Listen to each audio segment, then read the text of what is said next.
turn to ash when you call the last light down. Moon reminds me of your grace, all the love I can't repay. Rest and know that I will pray. Farewell, my dear old friend. Moon, sun, oh, remind me of your grace. Faith, care, all the love I can't repay. Moon, sun, oh, remind me of your grace. Faith, care, all the love I can't repay.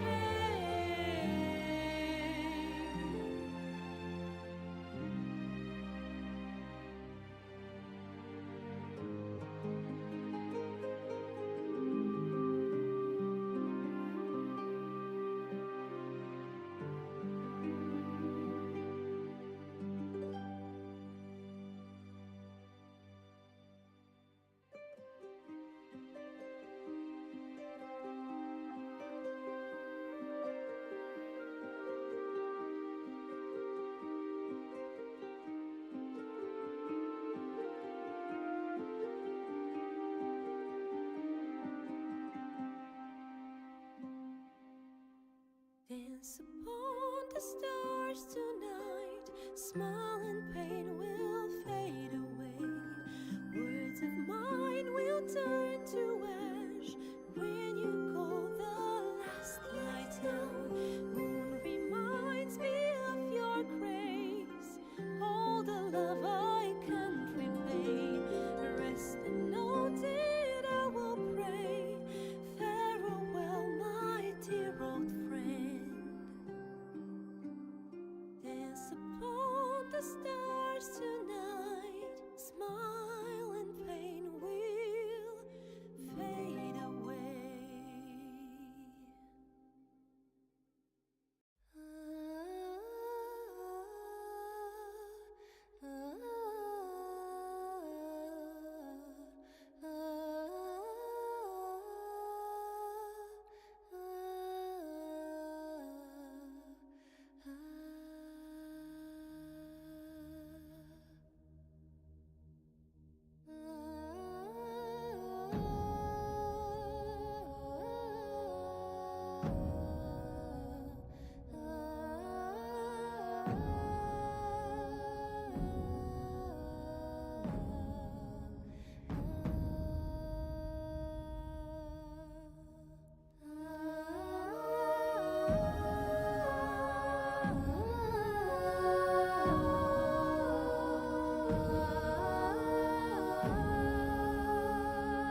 All right. Hello. Hi.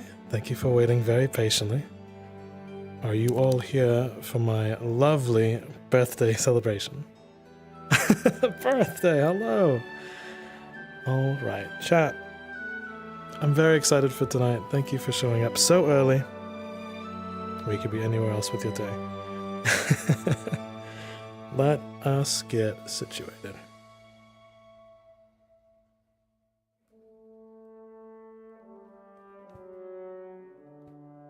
Let's go ahead and meet the man.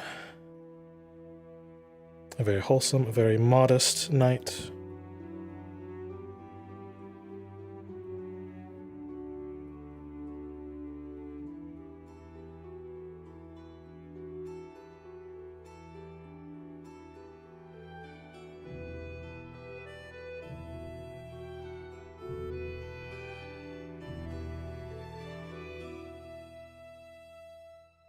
All right, get your hearts ready for the one, the only, Sir Marcus Brooker. Wow, would you look at that? It's so crazy. Hello. Big hi, big wow.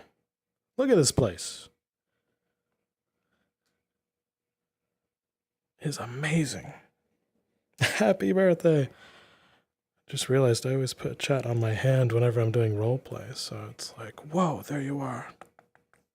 Look at the boy. Look at him go. So let's get a good look first. All right, I still have my armor. This is good. I only have exactly what I was essentially buried with, okay? I do remember dying. That was pretty painful.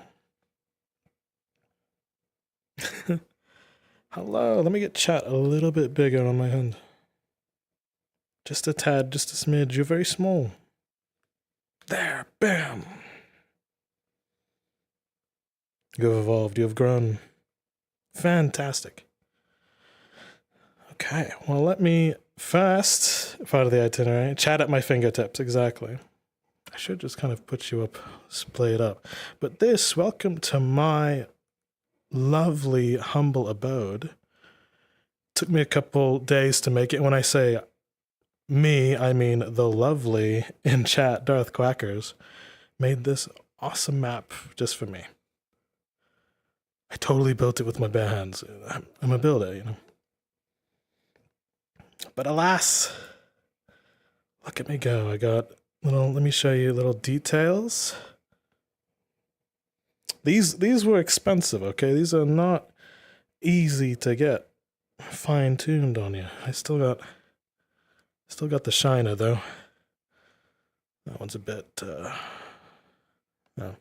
But new hair, I got a haircut. Wowee, exactly. Let me show you guys around, okay? This is going to be my loving abode, and so you are welcome to come by anytime. Now, if you're wondering, Marcus, when do we come visit your house and actually show you how much we care? Well, for starters, let's do a little bit of a showing you around first with your scrying eye, okay? Then, when I feel like it's time, I'll sing you some tales, I'll show you what I'm all about and what I have planned. Then I'm going to invite all of you here in this beautiful world. So towards the end of the stream, I want you all to head on, and I want to see you all here, okay? Or if you can't be in VR chat, perhaps I could just have you in the Discord, which is down below. Join the Discord. It's down below. So I'm going to have everything set up. If you'd rather just call in on a sending stone, you can hop onto the Discord and we can just do that just fine. I can have you in my ear, and it's much better than just text. Trust me. I'd rather love to hear your awesome voice telling me I have to be out there. but text is sufficient. It's always nice to have like a handwritten letter, you know? That's what I think. All right, let me show you around. House tour, house tour. Let me see. Can actually have you over my shoulder. Pretend this is, pretend this is like God of War, okay? Can have you kind of right there.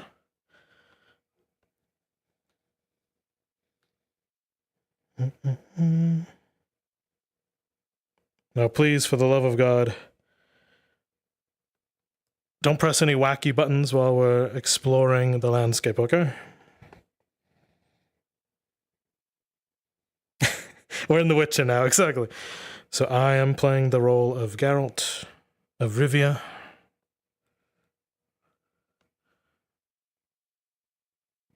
Please, God, don't just spam buttons.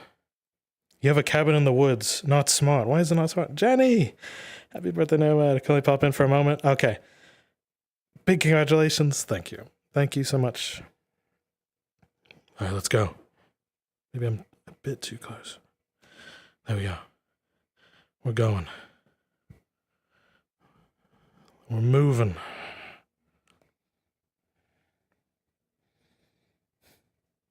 Don't choose the nature of your destruction. Ah, okay. All right. What a lovely little cabin. Let's see.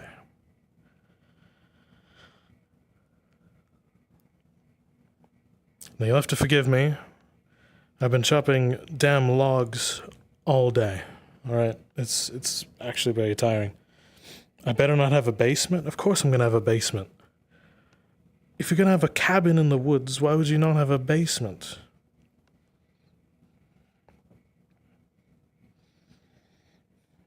Oh, nice. I mean, of course, I've been hacking away at these things all day. Whew. Now I have a weapon equipped. Good.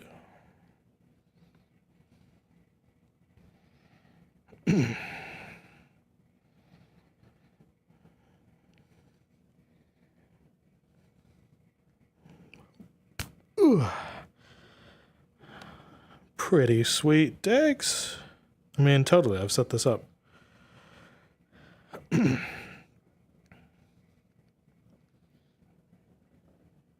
are some big chairs to fill. Where else are you going to store your perishable foods? It's gotta be the basement. Unless someone hits the melee button. Okay, let's put that down for now. Got a nice little kitchenette. I'm always one for cooking. Got some books. I never put a label on them. Never put a label on a book. Because you never know what you're gonna find.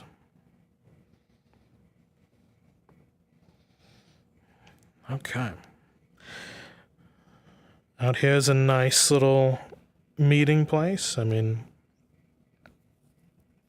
to be fair, I expect only the finest of feasts to be held here. No, it's probably just me eating apples, sitting on the porch and just looking out into the sun like, why, God? Why? Okay. This is great. A cozy little fireplace. Darth, does it light up? Does this damn thing light up?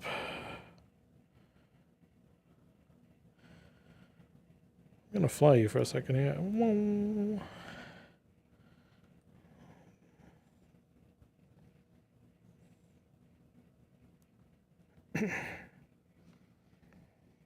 There's an invis button on the left side. Oh, he thought of everything. Let me see. As I always recall, to start a fireplace, happiest of Earth, Colette, hello. Thank you so much for being here. What's the easiest way to start a fire? Does anyone know? Like the easiest way. in roleplay. To just magically combust a fire. Alright, lightning strike. Use a lighter. They haven't been invented for me yet. Fuego? I yell fuego. Oh, alright. I'll give it a try and I'll spark it with my spurs. Ugh. Ignis. Oh shit. It worked. It fucking worked, and now my boots. They're a bit charred. Wow. Well, I feel cozy. Ask a DM to roll. Chat, roll a d20. Chat, roll a d20. Just kidding, I don't think I have a roll command. If you type, what was it, exclamation mark commands or something? I think there's stream elements. Alas, we have the fire going. Set it and forget it. We continue. Set it and forget it. Alright, continuing on with the tour. Jump! Ooh. Quit hitting random buttons, please. For the love of God. Melee attack. Melee attack. You got a 17? Yes. My good luck scores again. That means Marcus can kick his enemies and light them on fire. The next person I see that means me harm, I'm gonna kick him on fire. Ignis. Got some nice roses. All right. I'm gonna show you around, and then we'll start doing the proper VTuber introductions, okay? I'm gonna show you my place first. Door's already open, huh?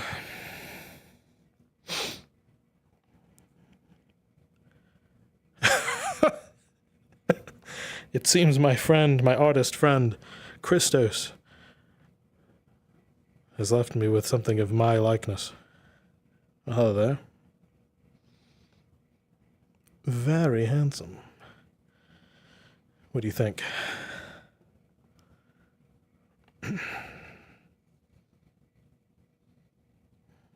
Perhaps I put on the smolder.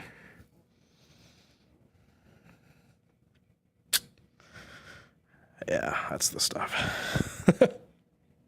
Fantastic. Someone's in the house. Slayin! Is it you? Hello? Slayin? Anyone? You could just tell me if you're in here. You may have done a welcome home delivery. Perhaps so. Did anyone notice that there's a bear downstairs? Or at least a head of one? Anyway. Ah, yes. My prop weapons.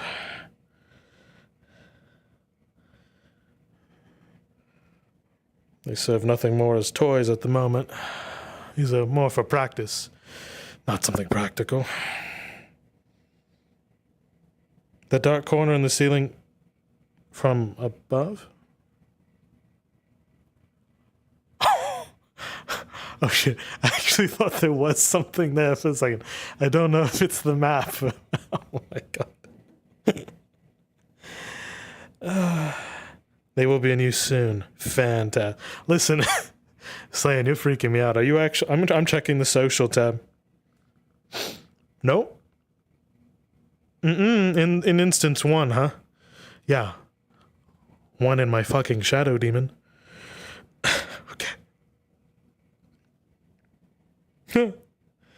Risa followed me. Quick, someone tap the fucking melee button. I'll fight the demons, damn it. Okay. I have a nice little chest. Open sesame. No, that just lights it on fire. Okay. Oh, sweet, I took my lord's helmet with me. Nice. It doesn't fit, though. Anyone want this for, like, I don't know, 2 silver? I'll sell it. I'm just kidding, I would sell it. That's metal, I can use it. Clothes. Old elastic bands. I don't know, man. I'm trying. So many candles.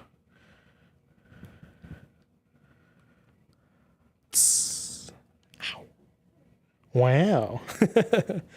Miss Ladybird, hello. Good to see you. Welcome.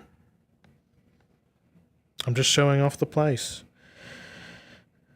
Yes, there are even roses upon the windowsill. This is where I stand. And perhaps I write poems about me being a lost soul here in this purgatory and about maidens. Lots of maidens. Emo poems, yes. This is where I brood.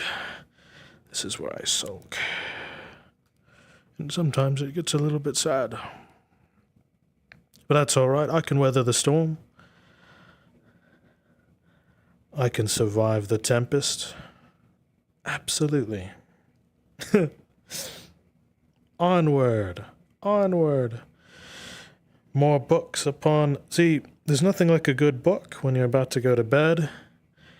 And this is where all the magic happens. Would happen. It's funny, because I take up all the space on this goddamn king bed. Copyright strike Tempest. No! I'm finished before I even start. The guest room is up that way. Just kidding, it's more storage. But it can act as a guest room. You just need a little imagination. Is it, though? Yes. Yes, it is. We're continuing the tour. They sleep on the boxes or in the barrels? The barrels are filled with soap. Don't touch them. There's so much flora. Oh, God. Flora. And fauna here that my senses are getting bewildered. Look at this view. Whoa. Remarkable.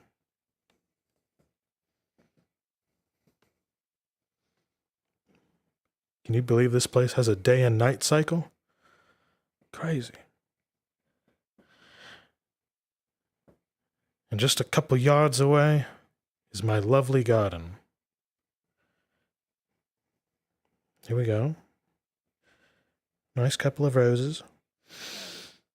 Ah. Soap, that's what you said. It's not your soup. We don't put soup in the barrels. All right, if I want to have lovely conversations with you folks, it's going to be right here in the bloody garden, okay?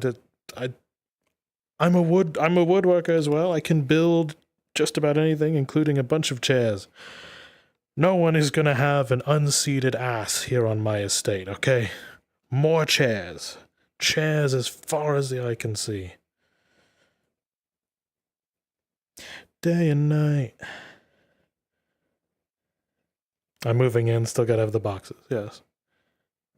I thought you were referencing the day and night. This almost seems like a phasmophobia level.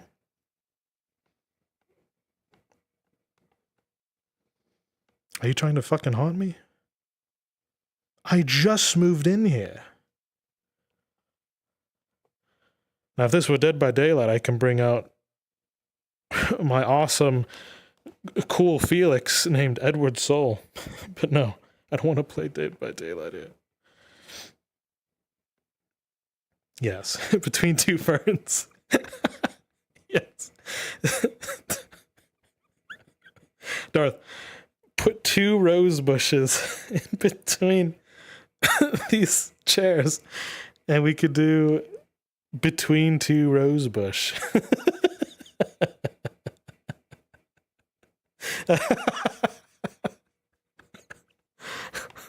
I love between two ferns. It's so good. I kind of want to do like a parody interview thing with Marcus myself being absolutely stupid and asking you questions. Oh. Now a man's got to eat, okay? That's why we got wheat. Golden wheat by the bunches. I mean, this wheat is so fine and preserved, you can just kind of just eat it off the stalk. No. No. No, no, no, no, no. You have to process wheat. Yeah, who does my hair? To a bald person. Listen, I got mine done at Chanel's. They're just across the road, okay? Don't ask. Yeah, Slan, I want you to come in and ask some dumbass questions. We got some nice cabbage. Okay. Yes. And we got squash or pumpkins, which I think pumpkin is a type of squash. They're growing well. Now, if I really wanted some Blackwell vibes, I'd just start going out by the river and into the unknown and just seeing what kind of monsters I can find. Oh, not today, though. Apple trees? Well, these are more like D20 apples, because they're shaped like dodecahedrons.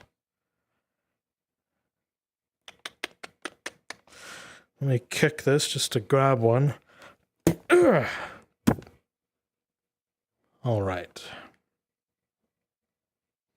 I'm going to check to see if my harvest is going to be good this year. You ready, Chet? Rolling 2 20-sided apples with advantage. Hey! Ooh. Well, that's a 1, but I'm saved by a 17. Let's go! It's going to be a good harvest. I'm getting tangled. Whoa. We take those. All right. How's stream quality? Am I live? What a weird time to ask. Listen, a DM like you has to get their dice from somewhere. It's true. That's why I picked the 20-sided apple trees. Actually, wait a minute. Do I have apples? Is that a weird question? I do. Hold on. Always this dumb gag I played off. Oh, it gave me a heart attack. Huh. Vale, welcome to the madness. How come every time you show up, it's when I'm grabbing an apple? What is that? Only villains and assholes eat apples. Ugh. Yes. Oh.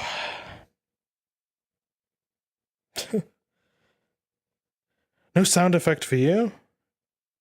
There was a sound effect for me. That's to earn me this. Let me think.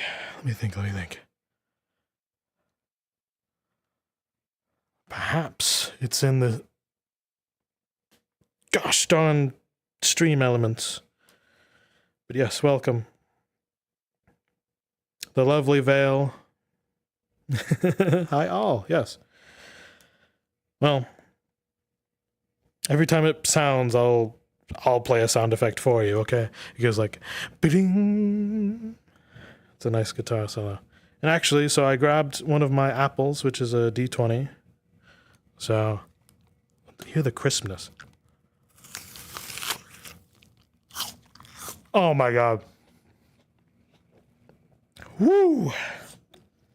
That is a spicy apple. The map has audio too? No, it was... It was not an explosion sound effect. Yeah, Snipe Blake. This apple is spicy.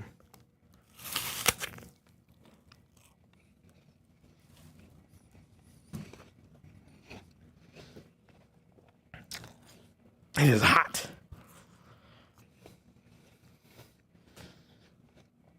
But just the right amount. Come along. I just eat the D20. Hey, Jaro. Jaro. Good to see you. We're in Witcher or God of War kind of perspective here. No, don't attack the tree. Ugh. Ugh. What do you mean the map has sound? Oh, shit. I've been deaf this whole time.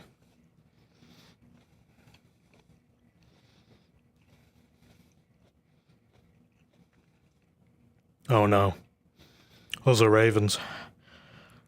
And crows and grackles. They're smart. Means they want to kill me. I'll worry about it later.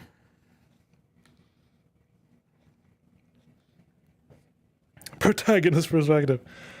Where am I getting spicy apples? There's this lovely place called Vinalt. I'll show you. They got the best produce anywhere. Come along. I don't want to venture too far into the forest. I don't want to die. Lamau. Cannon! It's cannon!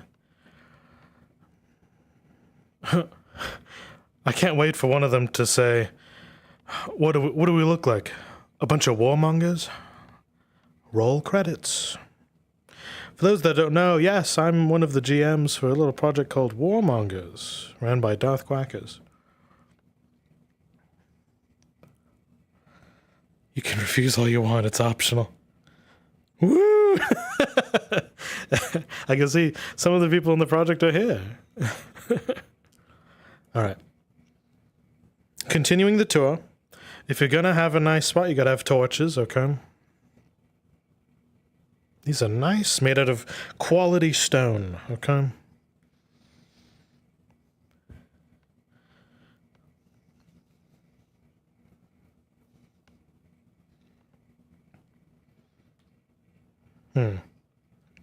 Actually. Oh! Wow. Oak of Iron, thank you so much. Welcome to the madness. Thank you so much for the follow. I am currently showing you all off on my little property. And for those who are left-handed, I guess, let's do this. Fly. Let's have me over here. Lovely. Perspective shift. Change your perspective. It's because chat's over there. You guys are over here. And also right behind me. Oh! I'm surrounded. You took a tad, but pleasant salutations? Yes! We have the Oak of Irons. Oak of Steel. Oak of... something or other. Wait a minute. Oh, right. Now, this is not a burial spot. This is a nice little bonfire, okay? Now, chat, what do we do when we want to light this thing, huh? What do we do? From behind. No, it's not from behind. Damn it. Well, firstly, we have to grease up our boots with our spurs.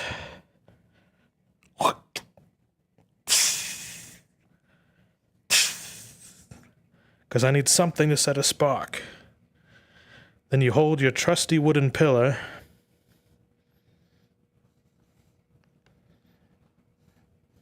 Okay, you all following? And then you kick it and you say, "Hiya!" Oh wait, no, don't say hiya. What is this? Martial arts? No, you do not do hiya. You kick it and you say, "Ignis." Oh shit! Woo! I must have pumped 20 pounds of gasoline into that thing, or diesel. Made by a man named Frederick K. Diesel.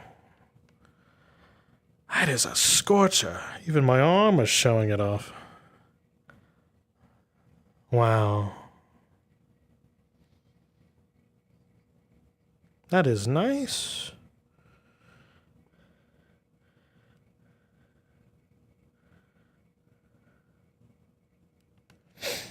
Sorry, I got lost staring into the fire here. It's really pretty.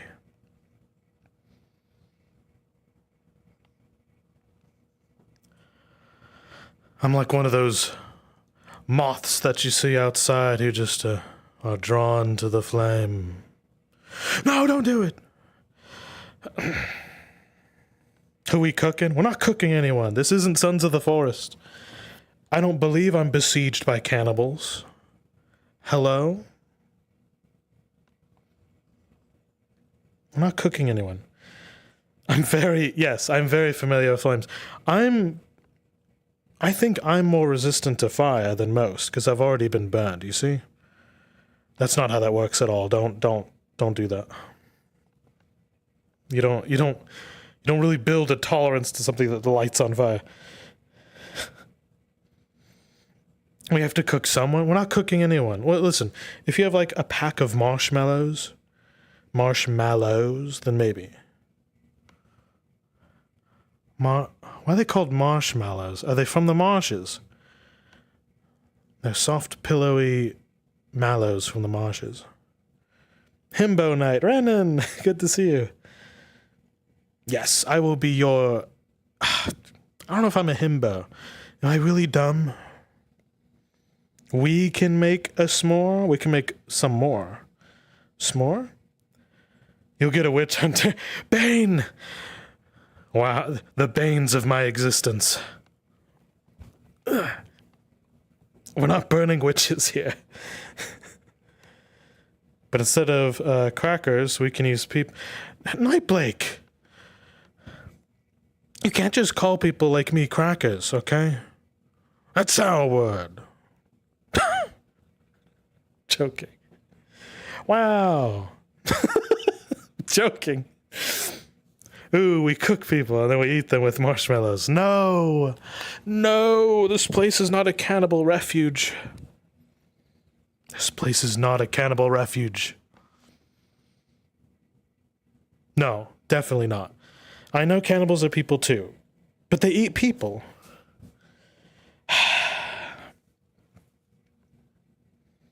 God damn it.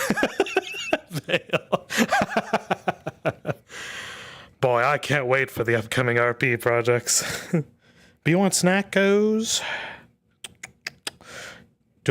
Yes, I would love your dice, Oak. They ended me before. They can end me again. Go ahead. Cannibals, you are what you eat. Problem solved. All right. We'll just let that burn off. I'm sure nothing wrong will happen.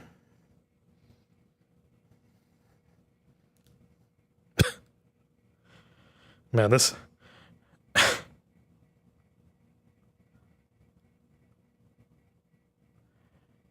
was gonna say, this debut is already off to a rip-roaring start. Like this waterfall. Double the meal.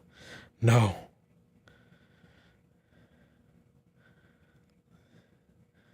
Wouldn't the cannibals be more so? They have extra people inside that...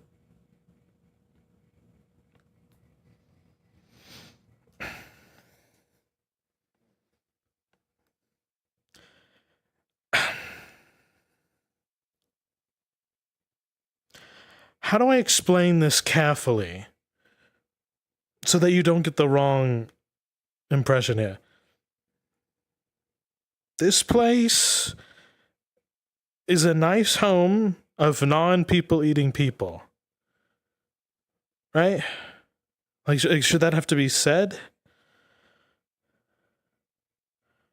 I guess we tolerate cannibals here, but it's not meant to be like, well, for now.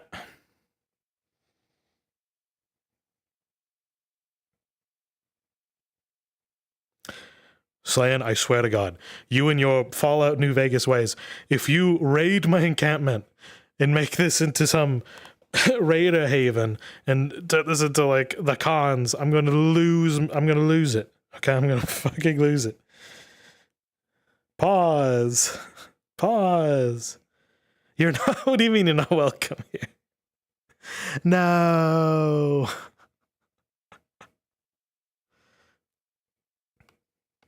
You're welcome here. Just don't eat people while you're here.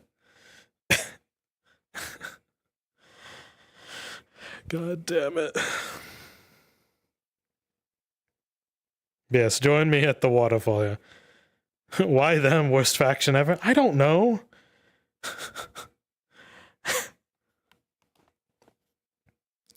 Don't raid my place, okay? You're welcome to just join me. In about an hour or two, okay? You are more than welcome to come here towards the end of the stream and we will hang out and I will drink. I will share a drink with you and as we share wonderful celebrations of happy birthday, okay? Towards the end. Silent Green. Why is my chat turned to cannibalism?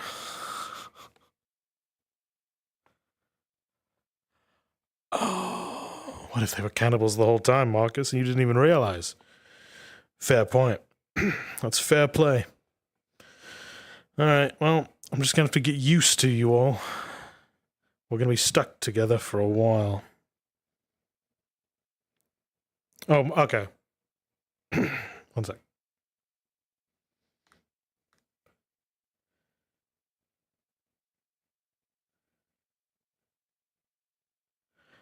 Oh, I see. That makes a lot of sense.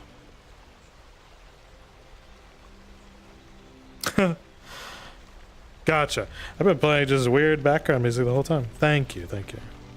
We dance. Thank you, Darth.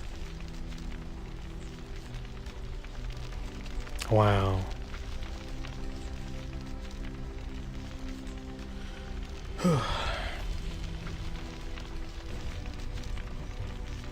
Thanks, man.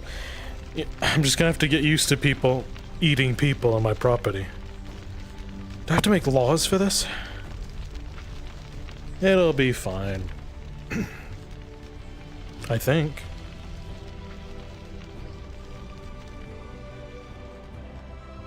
Munch, munch. No, more like smooch, smooch. What the hell? Listen, Marcus, it solves world hunger and overpopulation. This place is not overpopulated. There's no one here but me. This is a nice little corner that I carved out for myself, and maybe there are cannibals. I'll deal with them as I cross the bridge, okay? Like, we'll cross that bridge when we get there. But speaking of, I need to cross this bridge. Where are they? Where are the cannibals? Hello? I think I see one over there. In the trees? They're in the walls.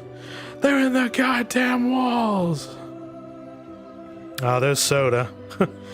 Skinwalking bastard. Think about the possibilities for a cannibal, maybe versions of a turducken. Interesting. Alright. Well, luckily, I held the power to change the time of day right here. It's true. Wait, Darth, am I left alone without a torch? It's time.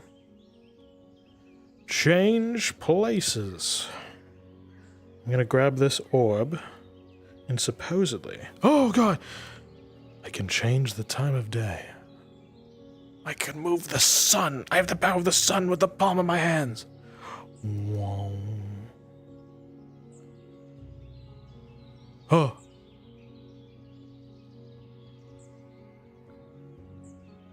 How about a nice sunset, huh?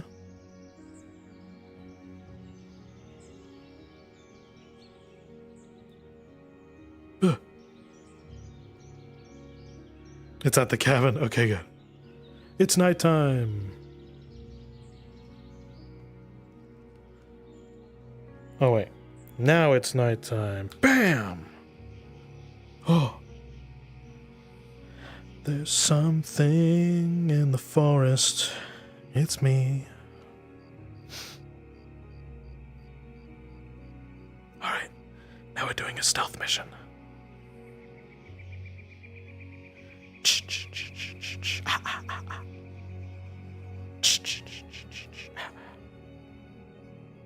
You're dying. Why are you dying? Hello? Are you here? Hello? Wow, looks great. Rolling. Why are people dying? Hey, church.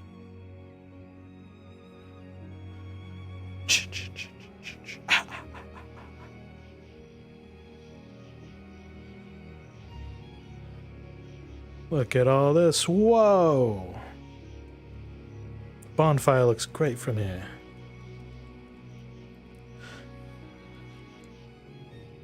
Alright. I'm at the tavern. The tavern. I mean my home. But it looks like a tavern. Your torch is to the left towards the second floor. Wait a minute. Like here? No.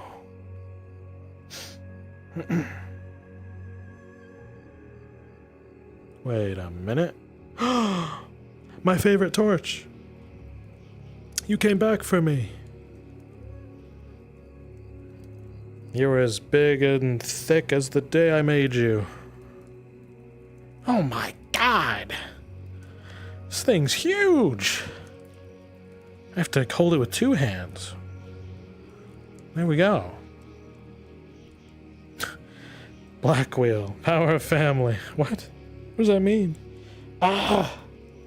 What's going on? My tracking is dying. Slowly but surely. This thing's like a foot long. Or 2 foot longs. Okay, I have to firmly grasp it. There we go.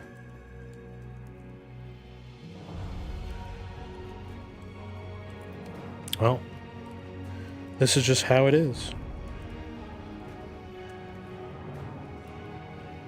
Amazing.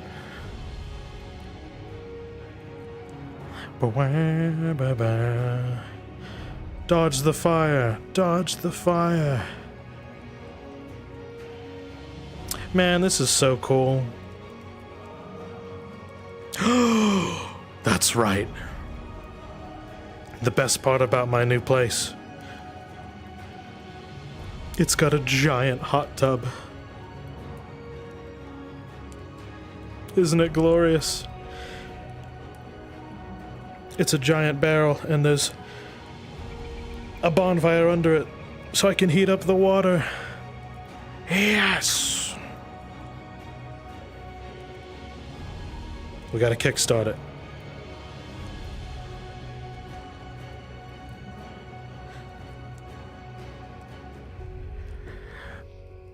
Ignis! Yeah. All right. Let's get a small little fire down there. Lovely. Is the wood fire resistant? I'm so glad you asked, Hulk guy. We're gonna find out. Oh, look at her go. It do be steaming. Alright. I'm gonna let this witch's cauldron cook. I know this looks like it's meant for cooking people. But it's not. We don't cook witches here. We don't eat people here.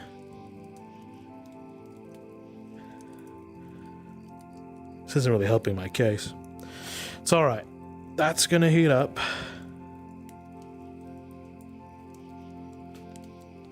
I just noticed I have a giant marker in my hand. You're watching Sir Marcus Brooker's channel.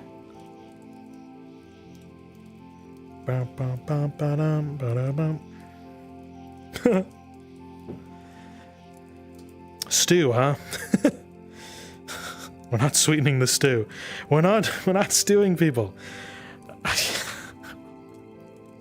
I know how bad this looks, but we're not stewing people. This is not a place for a cannibal party.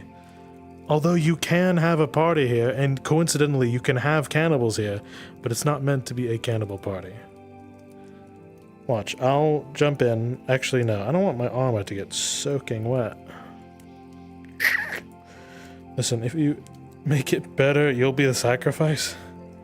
I don't know, I don't want that, man. Darth, don't get in the soup.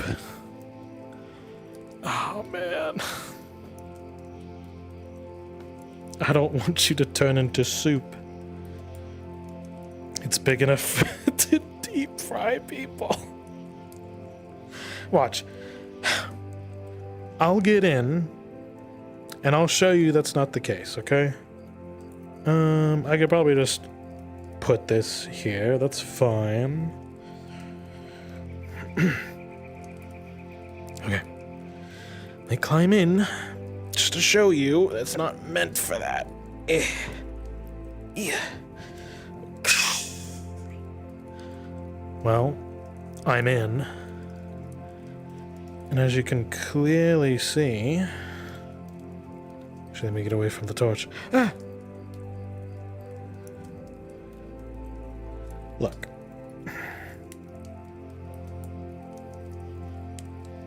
Everything's fine. Huh. See? It goes about waist high, about? Or is this towards nip high? Depends on how much water you put in. Let him cook himself. God damn it. Well, I'm in here, and it's warm, but it's not like... It's not hot. You know what I mean? It's not like boiling hot. Like this is fine. This is something I can handle. Don't make soup. It's gonna be real awkward on the torch.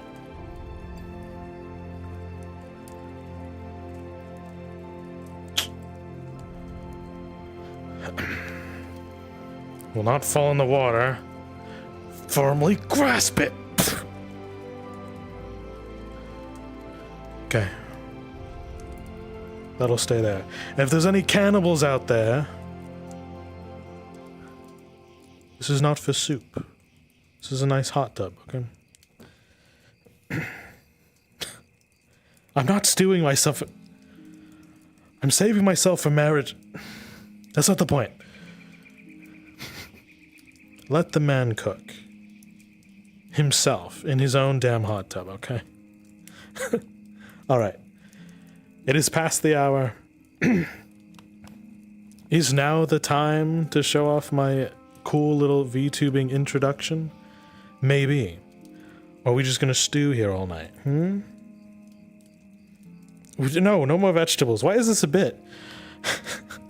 Chat, we're not gonna stew people in the fucking hot tub. This is meant to relax. This is a bathhouse away from a bathhouse. You should know, I was a regular when I was alive.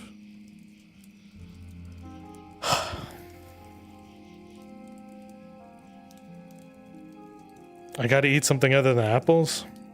I need the 3 pounds of steak. The phrase stew, people, is cursing up. I absolutely agree with that. We should absolutely not do this.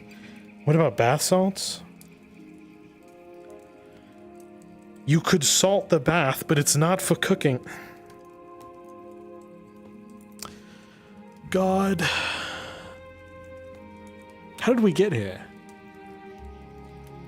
All I wanted to do is show off my cool little hot tub. Maybe some bread on the side. Man, you guys are hungry. Do you need something to eat? Do you need me to actually make you some stew? I can do that. Listen, you know someone who could cook a mean stew? It's true. But don't have them cook, people. You can make this 10 times worse, but you're fighting the intrusive thoughts. That's probably for the best. Don't tell me there's a cannibal behind me. I'm not gonna check. You had duck curry earlier. Nice.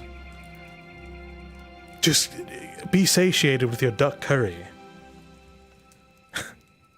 Himalayan pink salt would pair nicely. I'm splashing the fucking bath water. Because it's bath water, not stew water.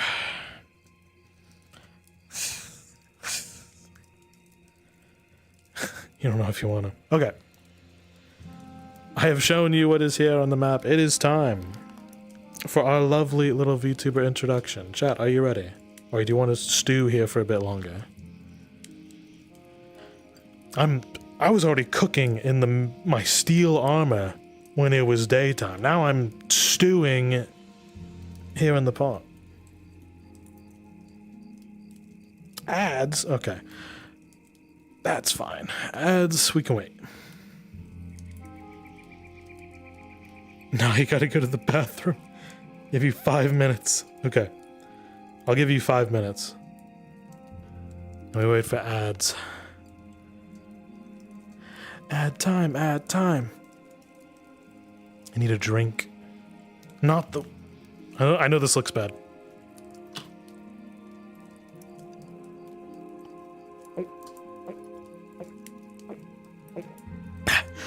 Oh, I was definitely not drinking the stew water. I mean, the bath water. Yeah, you're welcome. I was definitely not drinking the hot dog water. Nope. There's one right behind me, aren't there? Not gonna look. Well, everyone, welcome to my hot tub stream.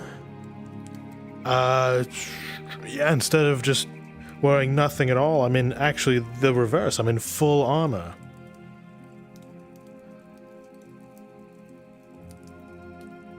You know, I died the other week, and now here I am. You're free of the ads. He just wants it all for himself.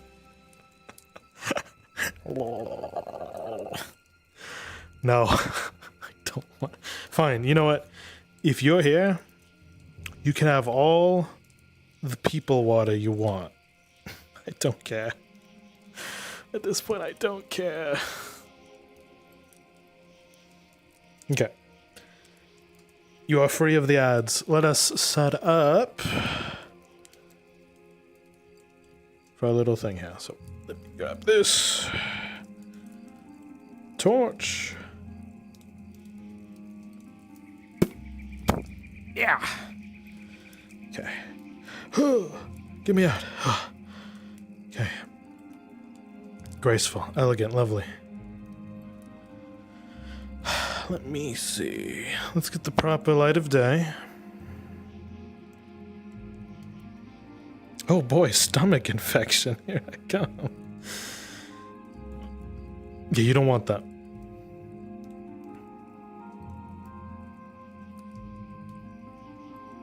You can make money with selling the bath water. No.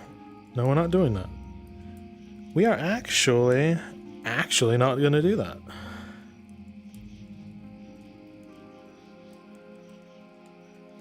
Okay. Huh. Hey, Darth. Okay, there it is. I was about to say, when you turn off all that, it just goes away. Well, good morning. I thought it was lost without the light. Thank you. My torch. Let me guess. Oh, I see. Goodbye, Footlong. You'll be here for now.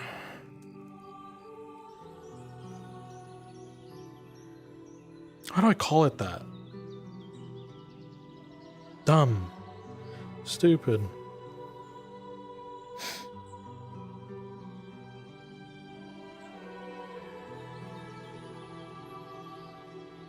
Alright. Now, from the sanctity of my own damn room, I can show you what it's all about.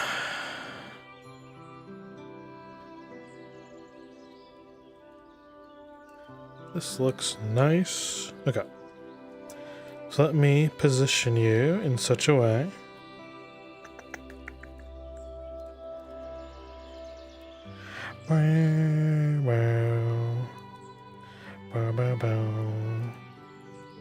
Hello.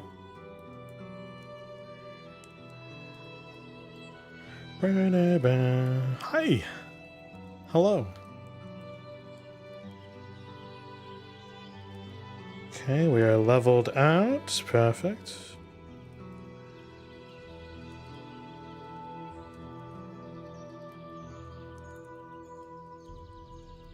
Okay, so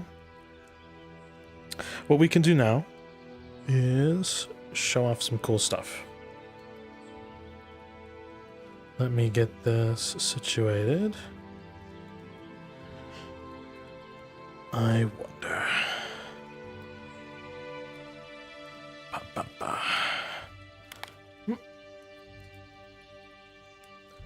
I have a nice little presentation for you. Are you all excited?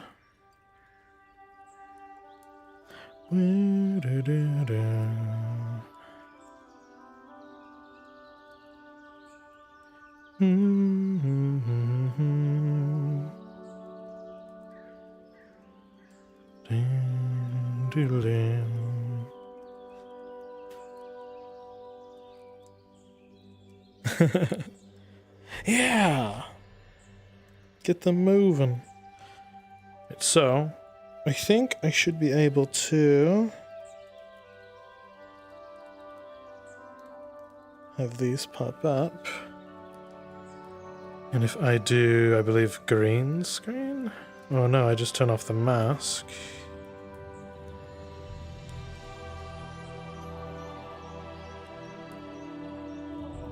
Like this? Hey! Look at that. That looks proper enticing. But I need to realign myself. Hello there everyone, welcome to my TED Talk. I am Sir Marcus Brooker, the Rose Knight. Fancy meeting you all here. Okay.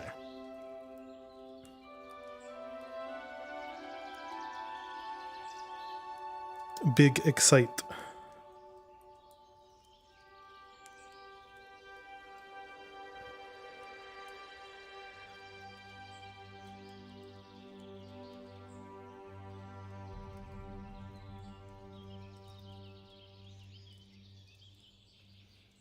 Alright, first of all, welcome everyone. This is my birthday debut.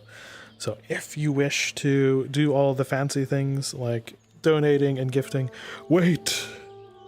Don't do it yet. Because I haven't set up the awesome prize and punishment wheels that usually come along with that stuff. So hold it. Do not go further.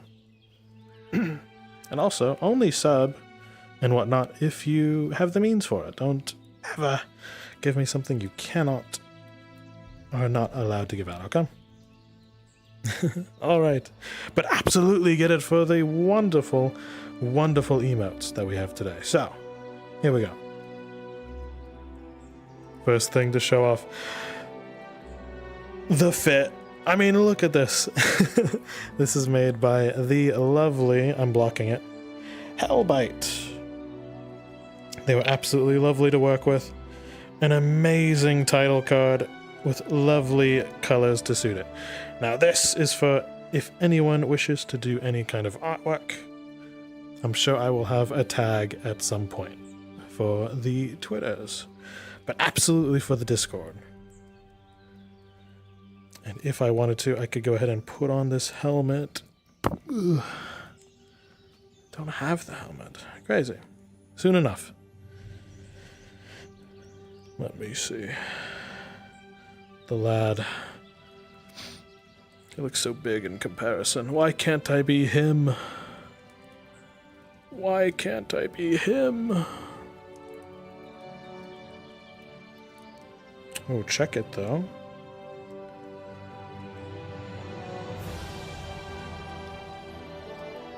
Don't talk to me or my giant father ever again.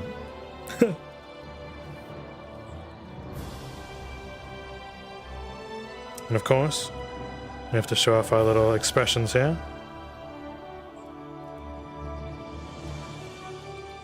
I do like the new look. This is not the usual look that everyone's used to, but I do like this new look all the same. I think it fits.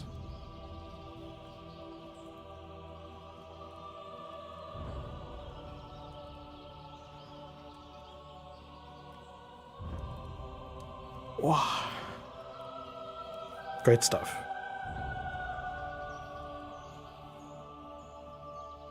Hey! I could stare at my own ass if I want to, right? Doesn't anyone else have a reason not to stare at their own ass?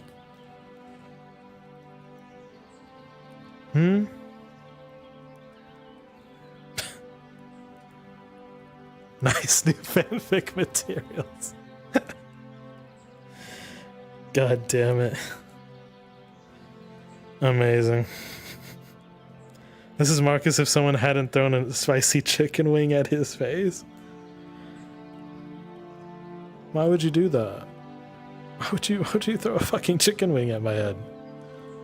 Hello? It's not very nice of you. It's a bit dickish. Alright. Moving on. I'm not just gonna stand here staring at my own ass. Now, if that hasn't sold you, then consider the fact that we have new emotes. Also done by the lovely Hellbite. It was a combo deal. Check 'em, read 'em and weep.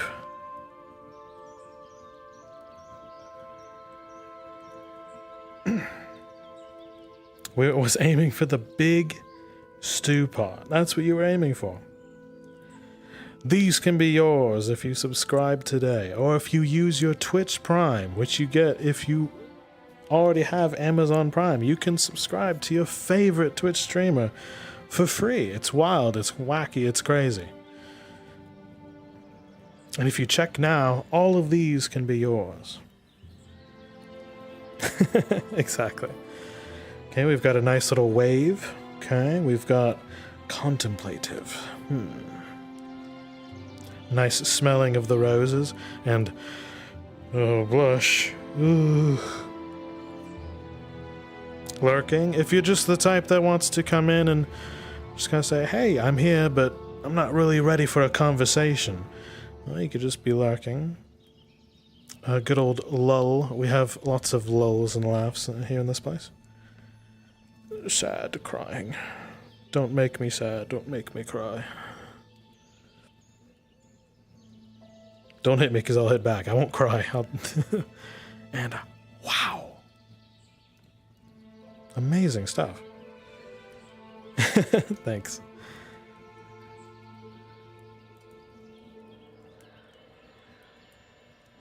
All right, so just a little wee bit about me.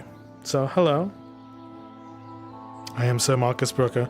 Now, I have held quite a many a title now that I look at it properly over the course of my adventures. It's been, what, 3 years since I've been adventuring now? Let me go through them, and I swear they'll make sense, alright? So right now I am worthy because I died truthfully fighting for a good cause in combat righteously, okay? I was worthwhile before that for a good while because I was worth your while at the time. But before all of that I was worthless. That was a pretty nasty time. It's kind of how I started out. I took on the mantle of Rose Knight. It's something... It's one of those chivalrous knights that stands for humanity and all those adjacent. It's very romantic, I guess. I'm a soapsman. I make soap. Yes, I deserted my homeland and my family and my dog and everyone I loved and cared for. That was sad. The one time I did die, but then I was resurrected, someone called me invulnerable, but I had to tell him that's not what that means. That means you're unable to take damage at all. I took too much and then I came back. That didn't make sense. Himbo, yes, people consider me a himbo.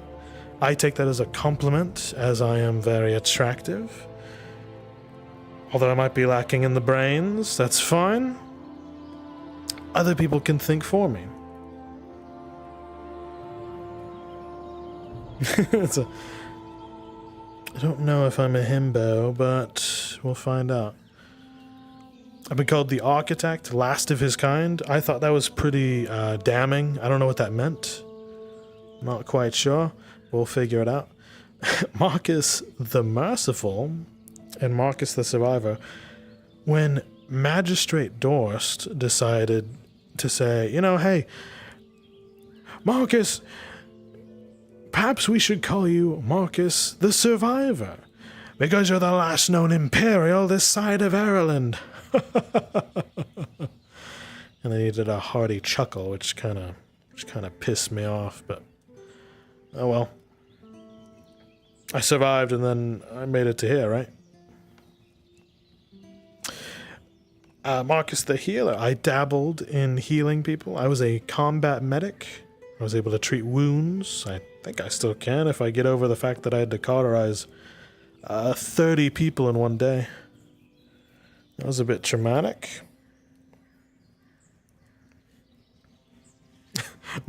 So, a bard girl by the name of Naomi made a very wonderful song called Marcus the Dope Man. I don't know, did y'all want to hear that? It is a very silly song. I don't know if I should play it, actually. It is a meme and a half. Renan, you don't want this. The only time I tried to heal you was stitching a tongue. Oh. Renan, you don't know what you're doing. You do not want to hear Marcus the Dope Man. Real meme hours. Saying, neither do you. Trust me on this. If you say the word, I'll go look at it. I'll try to find it, but... Oh no, I'm actually embarrassed that I put it on there. Okay.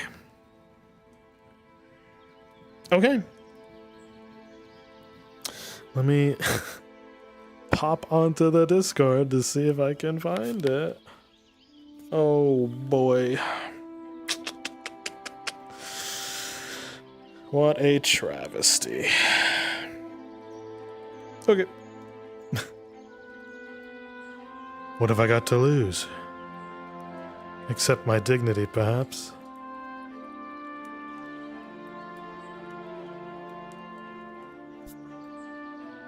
Okay. Okay, so if I just type in dope man.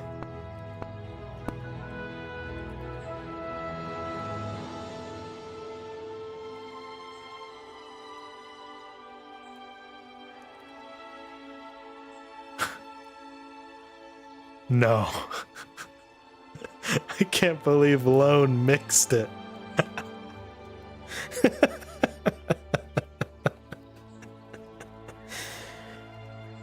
No, I found it. I'm just... Okay.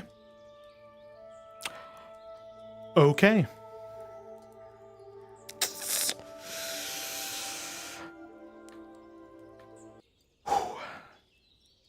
If it'll play. This is... Oh my god, I don't want to do this. This is Marcus the Dope Man.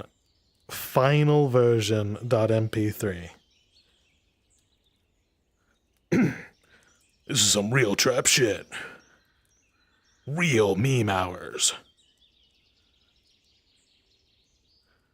Leave the kids at home.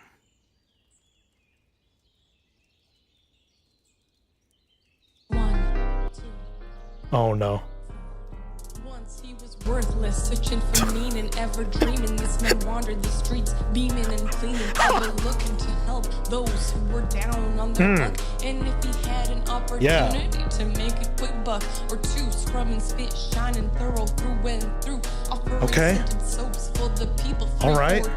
He's got good deals, staying real, don't you? This is where I'm at. He's working towards some real goals. It ain't just for show. He's the man to whom you go when you're in need of down or bleeding. When your life is flashing before your eyes, fleeting. He comes in with a needle and he stitches you up. Don't need to find him in a haystack. He be rolling up the sterilized bandages he always has on hand. When you think you're out of supplies, here comes a handy man. He came from a distant land to bless us with his presence. We clearly see he's worthwhile, always showing us the essence of what it means to be a true man of the people. He's cut from a different cloth, always keeping it real, rolled up to the front lines. It wasn't an ideal situation, but Marcus fought, spilling blood for the nation. He was running with the night killer in the chest. He doesn't bring mediocrity, he brings the best. Don't test this man, you'll get slammed, knowing what he can do, working on becoming worthy, fulfilling his plan to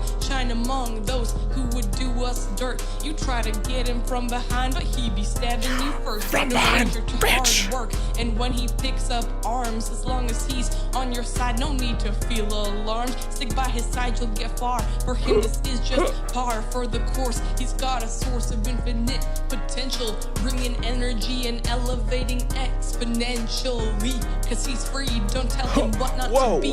His name is Marcus the Dope Man, and you know he is worthy. Whoa. Wow. Bars. That's a certified hood classic.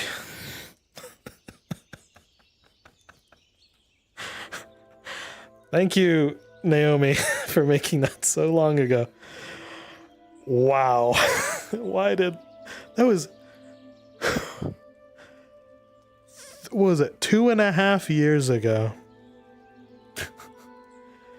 This slaps so hard I can't get up off the floor. Certified banger. Alright, well, you're never gonna see that on Spotify.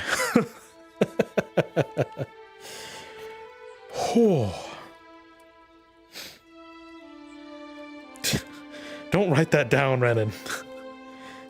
Soundtrack for the fanfic. Listen, I already have a fanfic lined up. And it's not about what you think. Trust me.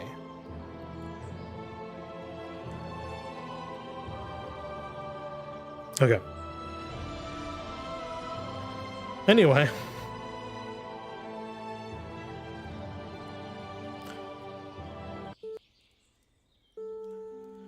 Continuing on.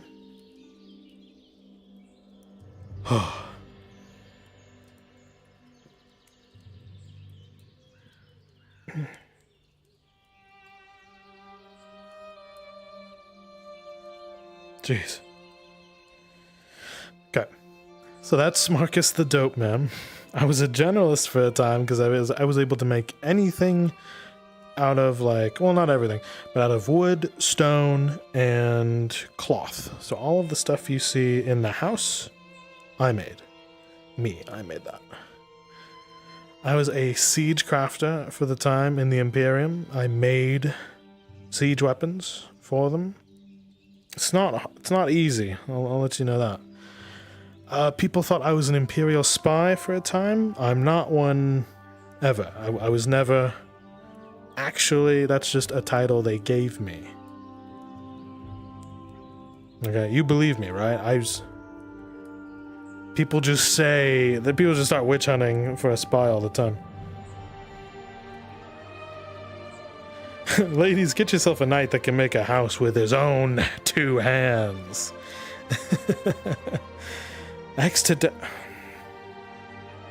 Cyan, can you, like, be cool, okay? I'm not a damn spy.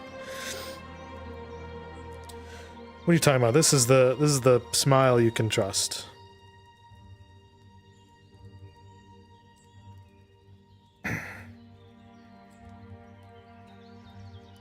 Weak, dude. Weak.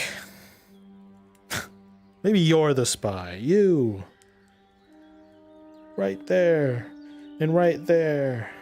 They're in chat. Right there. They're the spy. I swear to God. Maybe I'm the spy. Some noble... I shouldn't say bitch. She's a lovely lady by the name of Loretta Hartford. She called me Marcus the Mediocre. I thought, wow, what a noble thing to do. It could be any one of us. It could be in the walls. Capable of doing everything from paperclip and a rubber, like MacGyver. I don't know who that is, but yes. From my crazy ex-girlfriend, Morgan, she called me the smelliest of smellful soapmen, first of his name. Yeah, no one really told me she was crazy at the time. I should have seen the signs. Alright. So, for my age, this is my birthday today. I'm 28 years old. Young? 28 years young. There you go. I'm human. You won't be seeing me with... Actually, this base has an elf ear toggle on it, but I dare not put it on myself, because if I made it a redeem, you assholes would put elf ears on me. I'm not doing it. MacGyver was a TV show. Oh. See, I'm young, and I'm from a different era. I don't know what that is. Elf mode. No! My character somehow sleeps with a bunch of elves, but he doesn't want to become one. It's all the rage these days. Listen, you can't just debase elves like that. They can't be boiled down to an accessory. Okay, there's more to it. Okay, and I'm an Imperial. If you don't like that I'm an Imperial, there's the door. Happy debut! Summer Red, hello! You are what you eat. Roses! God damn it, no. I don't want to be what I eat. I eat a lot of steak. There's a lot at stake here. There's so much steak. But yes, welcome in, Summer Red. Good to see you. I'm going through my little VTuber introductions, okay? I like to be clean, and I expect you to be clean as well. That's why I have soaps. By the way, after this slide, we're gonna do... Speaking of cleanliness, we're gonna do a giveaway. Yes, that's right. For soap bars, it's the first thing that I made. Join the Discord.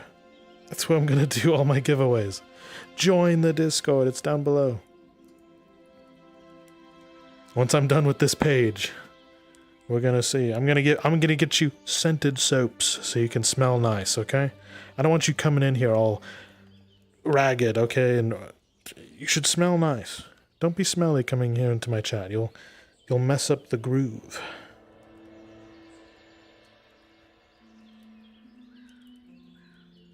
Yes, elf food. Alright.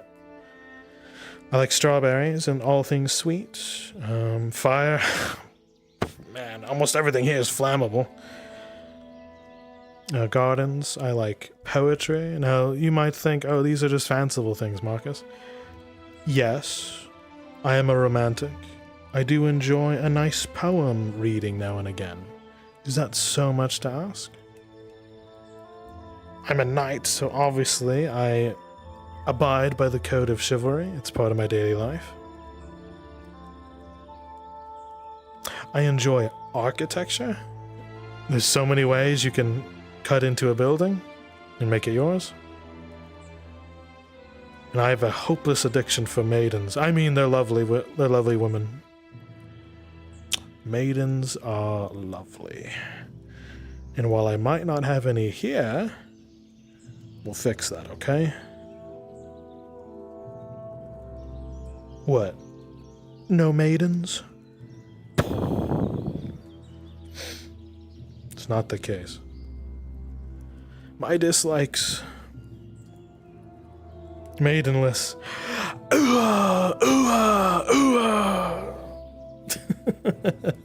You wound me, sir. You wound me. I'll get maidens. Just give it time, alright? I am horrendously allergic to dogs and cats. Don't bring them here to my home. I'll start sneezing up a storm and my throat will kind of like clog up. I like birds and ferrets. You can bring those. Just not dogs and cats. And horses. Horses are good. What about cat girls? See, now we're getting into stipulation territory. What do you define as a cat girl? How much cat DNA is in a cat girl? Okay. We'll wait. Pause.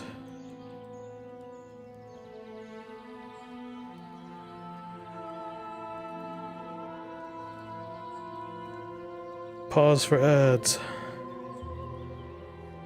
Pause. Thank you. These emotes are crafted by the lovely... I think it says who made it, right? They're available for everyone who follows. No, yeah, the first one. Pause.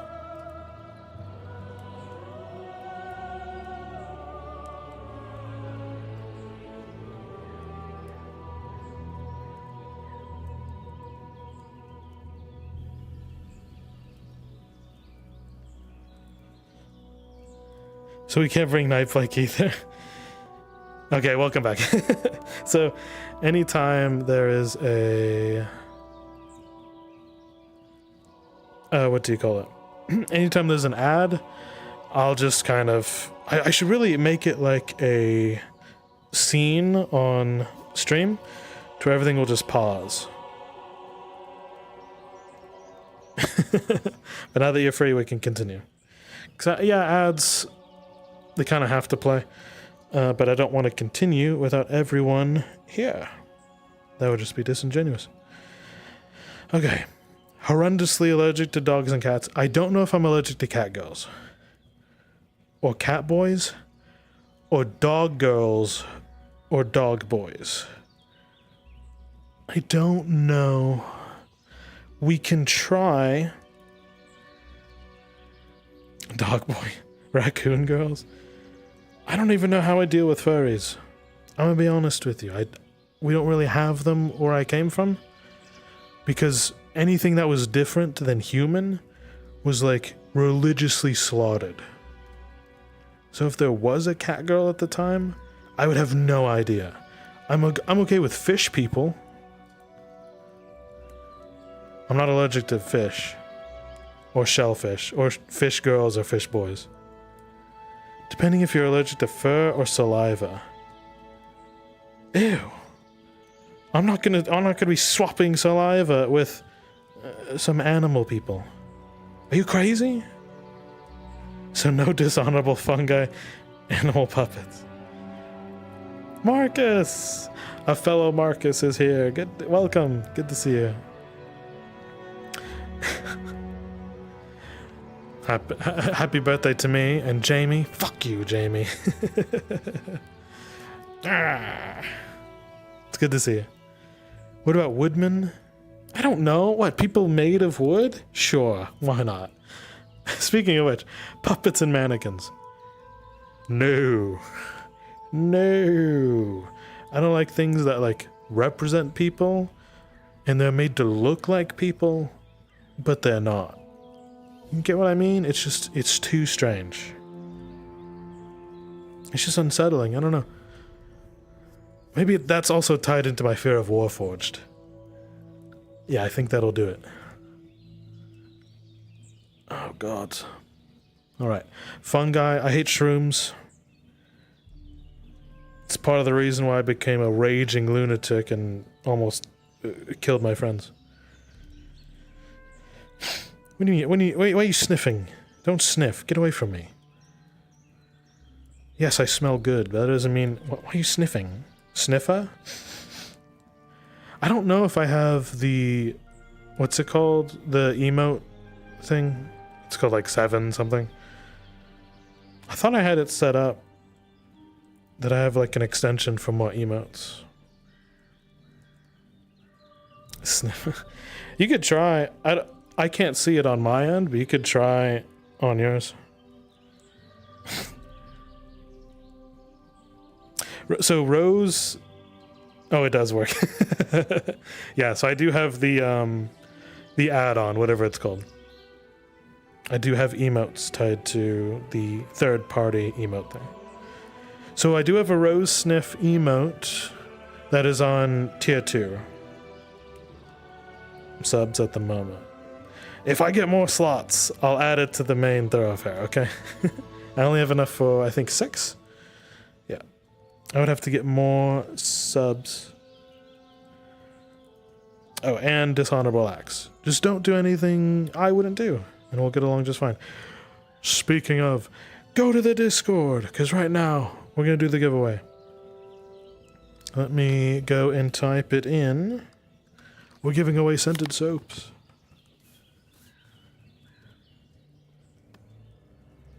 Let me see if it'll pop up. Am I able to...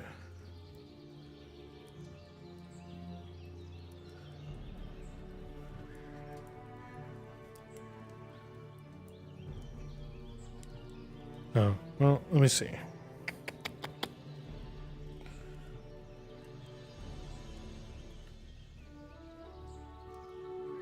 Let's do this just in case.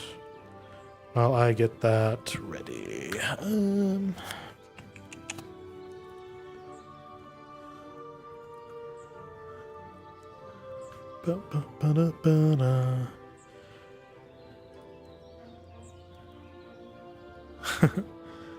Alright, everyone, join the Discord. I see a couple have joined. Alright, in the raffles tab.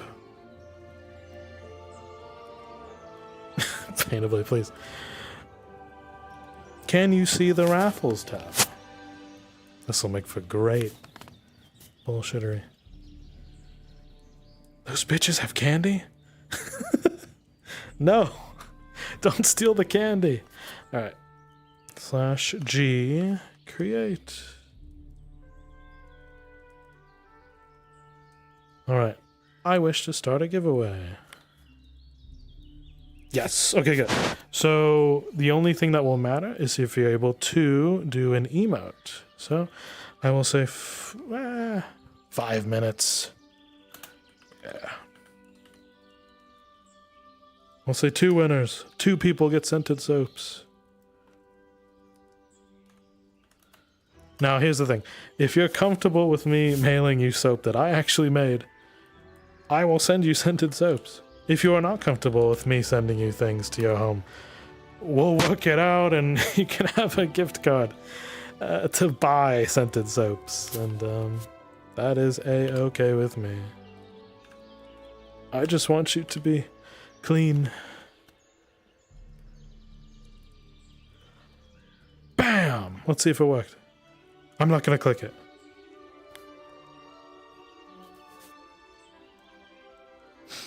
Alright, let me know if you're able to join. Join the Discord. Go to the raffles section.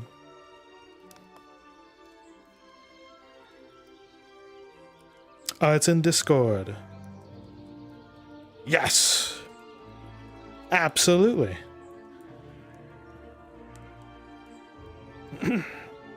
They are in the Discord. It helps me it helps me track who won something if I just have it in the Discord and it actually can lay it out. You know what I mean?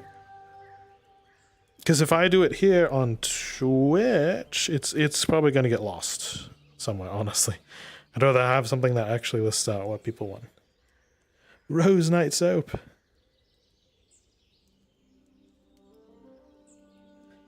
You won't be joining because it keeps the women, or you can send it as a gift to someone, like the ladies you're trying to buy for. You can use it as a gift. You don't have to use it on yourself.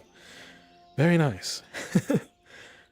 What do you do to enter? So you go to the Discord, you go to Raffles, the channel, and you hit the emote just under the raffle, and you enter. It's just that simple. It's not complicated.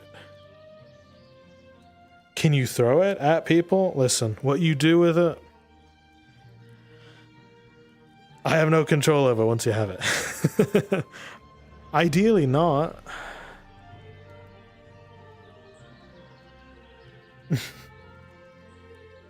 Please don't throw it at people.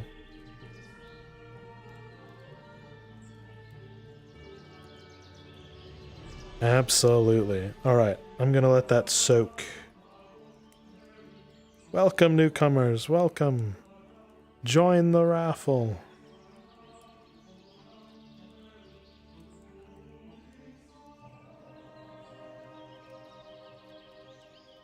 Okay. I'm gonna let that stew. Yummy soap. Don't eat it! Possibly good. I don't mind bricking someone with a bar. Yeah, it's fine. Just don't do it, okay? Don't brick people. That would be rude.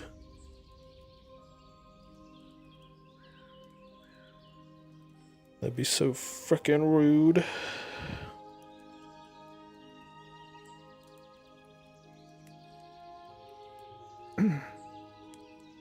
All right. Well, hey, in 3 minutes, there's only 2 entries, which means only 2 winners. Amazing. Unless someone comes in to steal it. It is all but assured.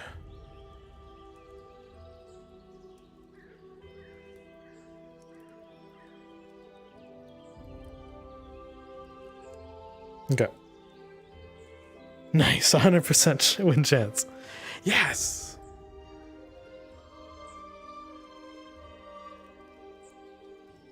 That's why we do it, you know? It is why we do it. Alright, while that goes on. Easy dub. You still have time. Join. Okay. Just like any good knight, you gotta have a code of honor. That's why we have this little section here. And glorious artwork of someone that could be just kind of hanging around. Freaking easy, dude. 100% win rate. Let's go. All right. So, first things first, if you are going to adhere to the Rose Knight Code of Honor, first, you must revere God and maintain the garden. Now, the garden could mean a whole bunch of things. It could mean the place that you're in, the people that you're tending to. It's kind of like a sheep in the flock situation, but this time it's you see people as flowers. Beastly! Hi! Just wanted to stop by and say happy birthday and congrats on the debut. Thank you so much for stopping on by. But while you're here, there's a giveaway quickly in the Discord. You have 45 seconds. Quickly, quickly.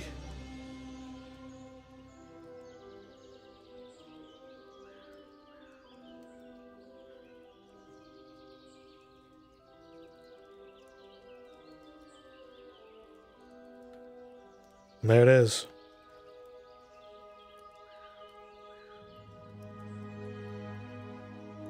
I wonder, did it actually work? You won, Mac. Congratulations. Amazing. Was that just one or two winners? That's all right. Even if it is, we'll do more. Hooray! Your hungry ass could not own soap. What? Don't eat it. Don't fucking eat soap. All right. Secondly, you have to serve the liege lord in valor and faith, okay?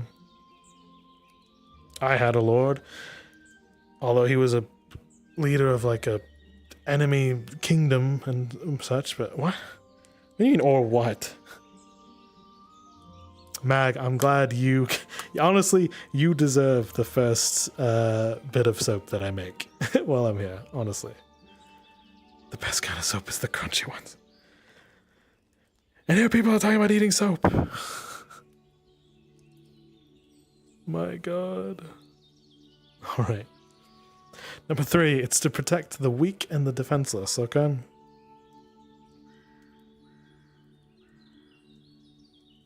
Do not post links. Absolutely, you'll get bonked. Why are they so real for this? It smells good. I know. I'm going to interrupt me listing these by saying, I know taste comes from like, what was it? It's 80% smell based. So as long as you can smell, you can theoretically have a better sense of taste. I get that. And when you lose your sense of smell, you can't taste as good. He's gatekeeping? What? I'm not gatekeeping soap. It's not good for you. It's toxic. It is actually toxic. Don't eat it.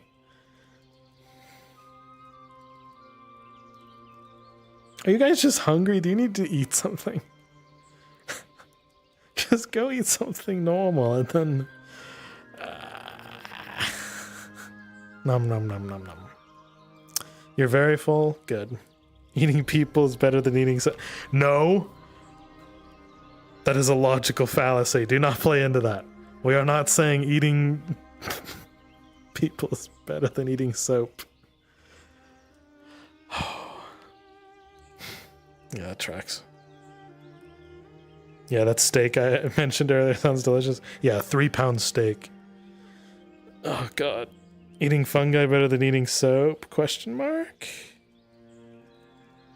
Guys, I'm not doing a food review. I'm doing my VTube introduction. I'll go through these. To protect the weak and defenseless. Sometimes you have to be the Lorax, okay? You have to fight for people who can't defend themselves. And the trees. Why not? To aid widows and orphans. I guess that's kind of a holdover. Not all widows and orphans are defenseless, though. I saw an orphan take on an orc.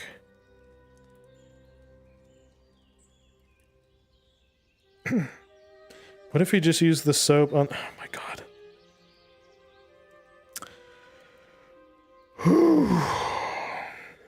Focus. Hold it together, Marcus. You got this.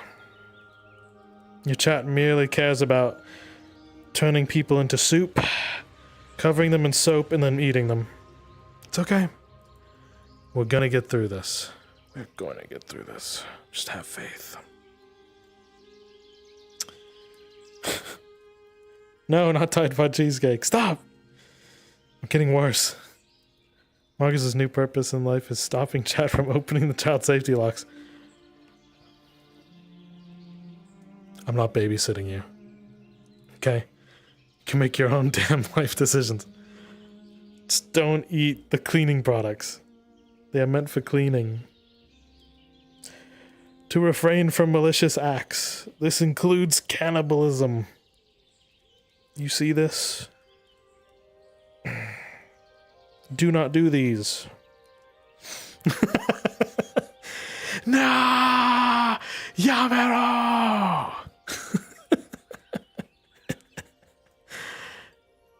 Fine. You can eat people.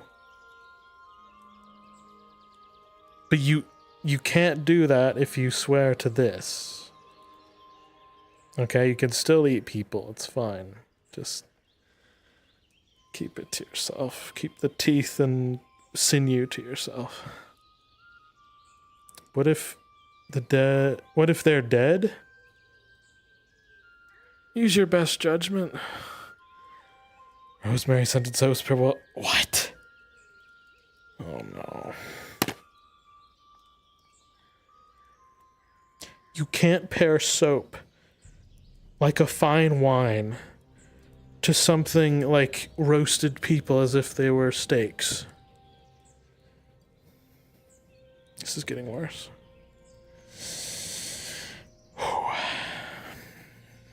I bet you guys are laughing your asses off, huh?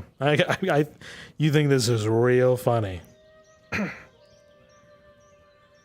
What if you're the one that gets offered up to be eaten, What if we're in dire straits? What soap would you want to be paired with?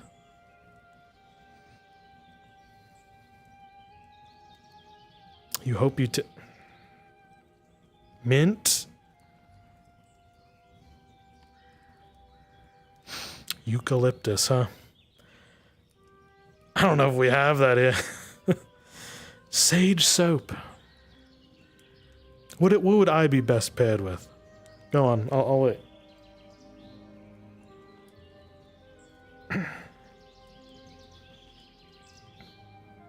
Roses. I can't escape. Apple soap. Man, you're getting creative. Okay. Right. To live by honor and for glory.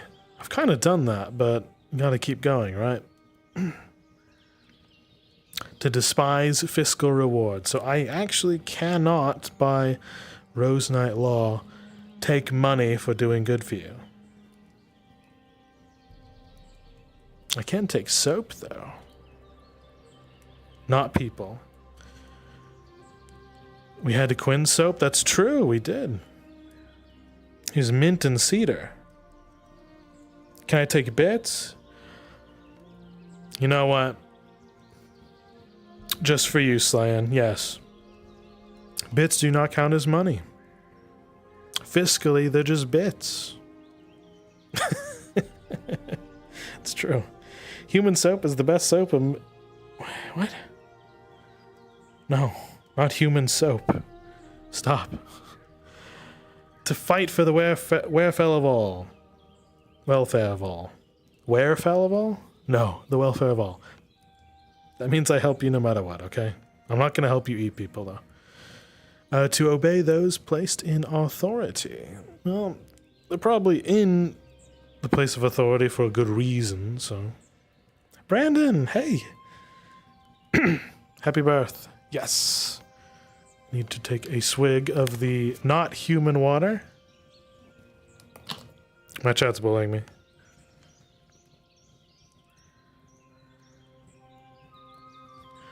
You guys need to stop talking about eating people. It's getting weird. What do you mean real? If the person in authority tells you to eat someone... Guys, this is a serious list of things I have to live by. Okay? And you're just relating it to cannibalism. Truly, you have a single shared brain cell. But can you help me pick the right soap to season your food? No, I can't. I just know it smells good for me, okay? Whew. God. What if God spoke to me in a dream and told me to eat soap? Well, that means you got a conversation to have with God. Lemon-scented soap is your choice? To be paired with what? People? Is it to be paired with people, saying? Oh, I can't stay mad at that. I can't stay mad at you. Okay. To guard the honor of fellow knights. So, if you were a knight alongside me, I would have to defend your honor, okay? Hands on hips, I swear by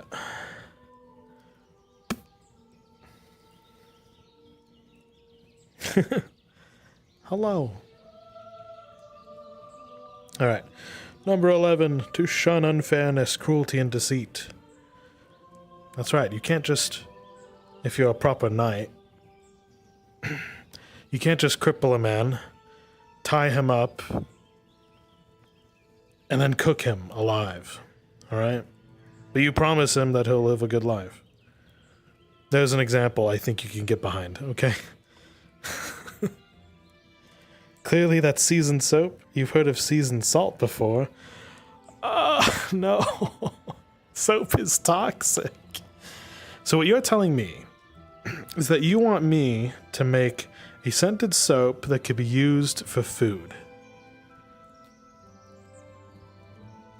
Is that it?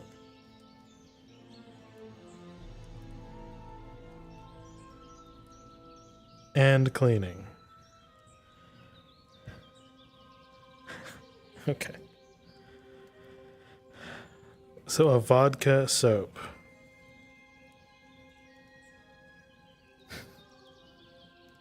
All right. Sure.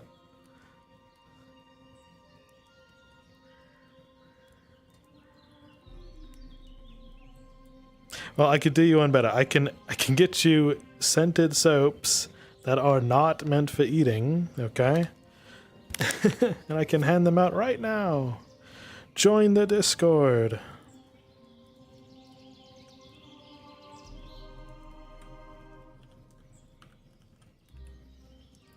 I'm gonna hand out soaps that are not meant for eating, okay? Or you can eat them if you want, but I'm not gonna stop you.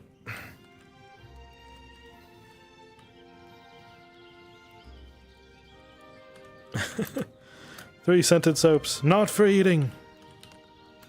Please, God.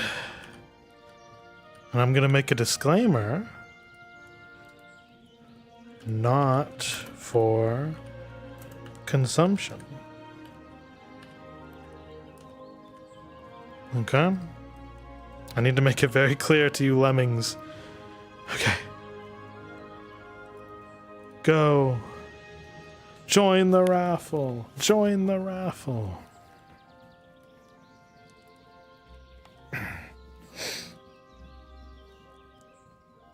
Where am I? Get me out of here.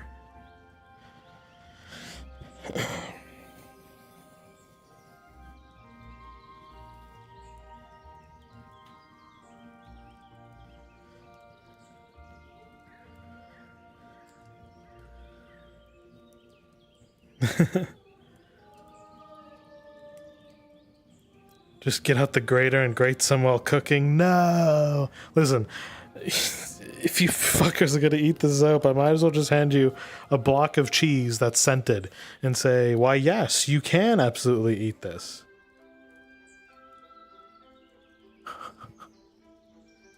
My God. Alright, back to work. Okay, see you, Brandon. Good to see you. You can wash with cheese. Where do you come up with this stuff? Okay. Now, just like now, I have to keep faith and hope that people are going to do better, okay? That includes you. My God. Like some shrooms, they're all edible. Just get the special, a chunk of cheese with ale on the inside?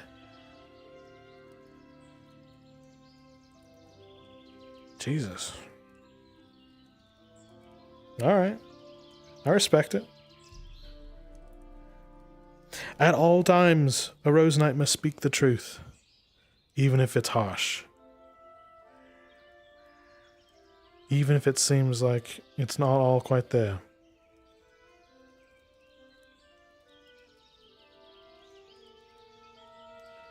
Whew, okay. To persevere to the end in any situation. That's right. There are some cheeses aged on ale, though. Nice. I'm gonna have to give that a shot. Including eat... I'm not gonna relate all these back to eating people. That is not the way.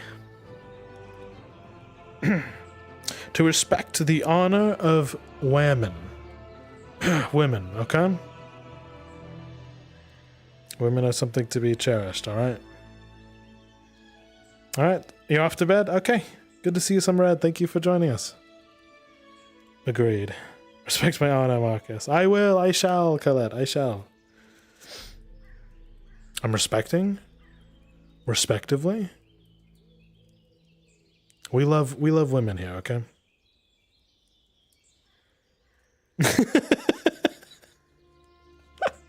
I just came back to women. Oh, women.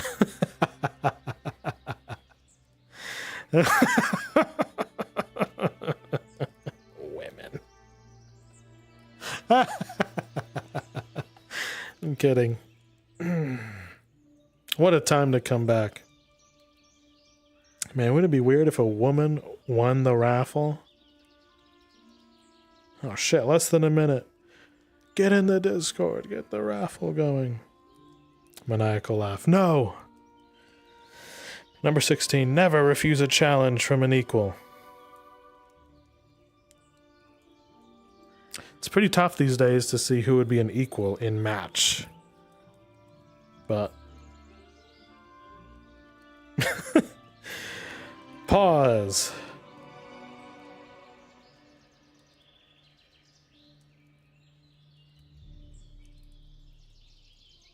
Pause.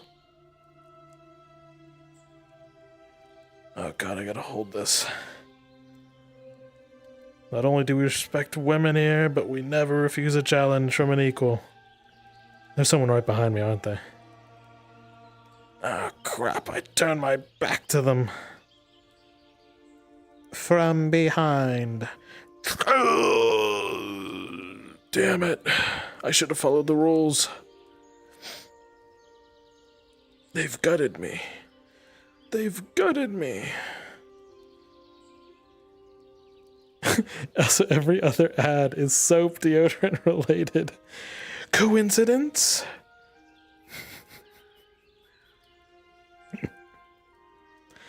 That's because I told them. I told Twitch that I wanted soap-related ads. You fool! Do you not realize that every time I mention soap in this frickin' stream, they're gonna send you more and more targeted ads? And also, buy the Ford F-150 today. If you call now, you can get the King Ranch extension. Oh, fuck. Welcome back. Good. Buy the new Ford F-150 today. If you call now, you can get 0 down payment.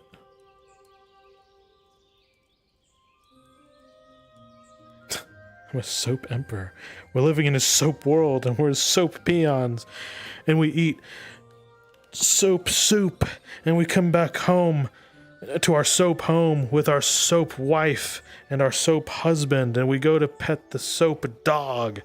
And then we have soap dessert with our soap kids. And then we eat our soap people.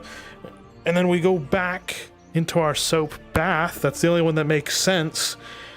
To which we wash off with our soap towel to put on our soap clothing so that we can climb into our soap bed and finally have a soap sleep to go to our soap job in the morning. And we eat our soap. What has this devolved into? And drink soap coffee. More content for the fanfic. No! Renan! The soap-eating cannibals. And the last one. Never turn your back upon a foe or a friend indeed. That means you guys, okay? You guys are my family, man. Okay. It's all coming together. This is not what I expected for my debut. Like, this was meant to be a very short stream where I show off, like, stuff that is about me. How am I gonna explain this one to the taxmen? Answer? I don't. I'm not explaining this to anyone. As chatters, we are called the soap suds or the rosebuds. Okay, chat. We need to decide what to call you guys. Here and going forward. I think Bud is fine, because that's like, hey, Bud. Ah, hello there, Bud. I think the rosebuds, the soapy, the rose suds. Oh, God. What's up, suds? Sudded. Suds. Makes me sound so like Southern Californian. Sudded. Or like a fucking e-boy. Yo, you a girl? So, what's up? You a girl? That's what they fucking do in this place. Yo, what's up? You a girl? Sup, buds? We gotta figure this out, chat. You gotta be called something. Gotta figure this out. Perhaps we'll take a poll after today. Yeah, I think that'll be good. There's so much at stake here. There's so much stake. Well, for now, you guys are my buds, okay? Or my suds. What is... I have to remind myself. What is a sud? What is a soap sud? No, you're not emergency food supply. You are not emergency food supply. We're not doing that.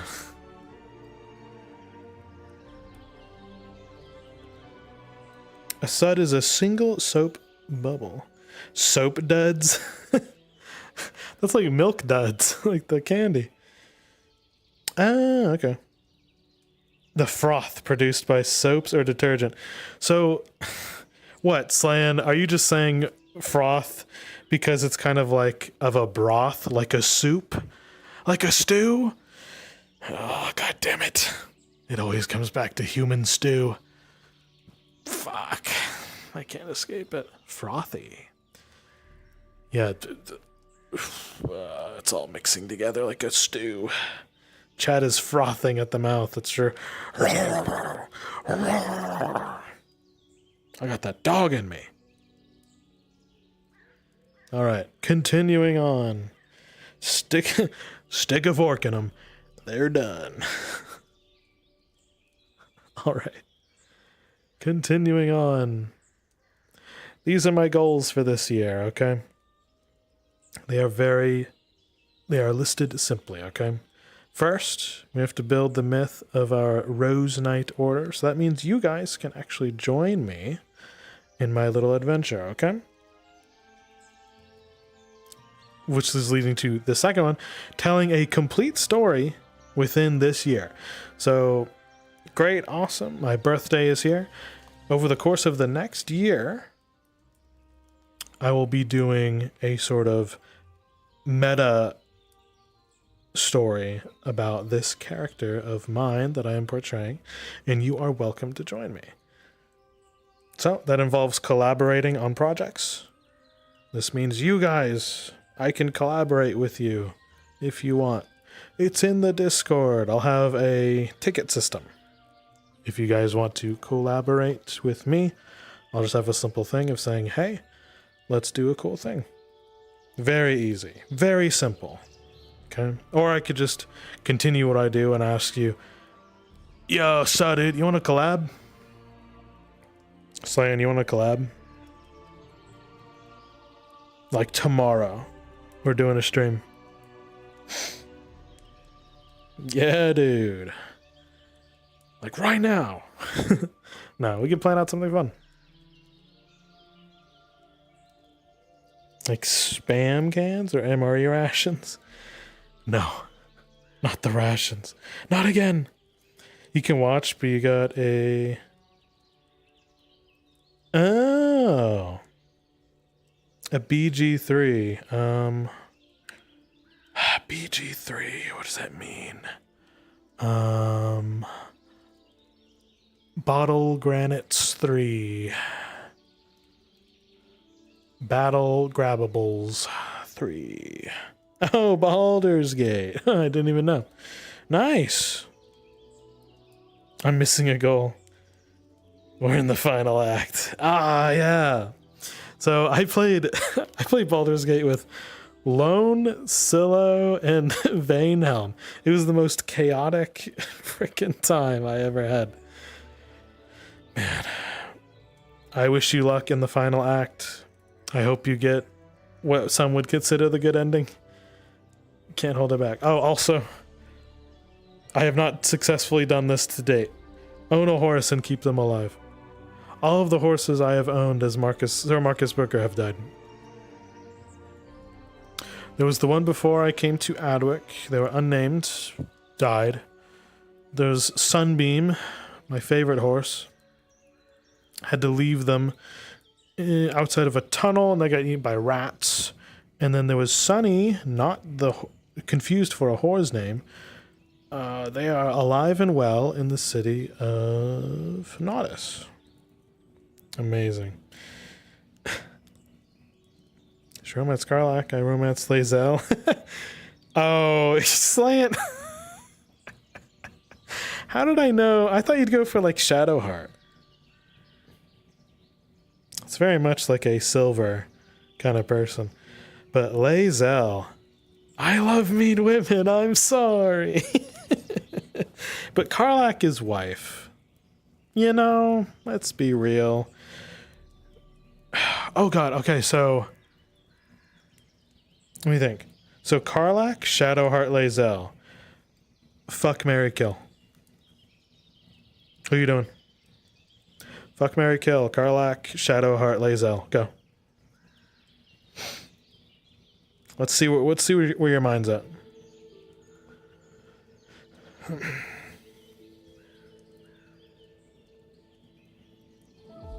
Don't do this to me! Right now! Get in the comments! You have to make a decision.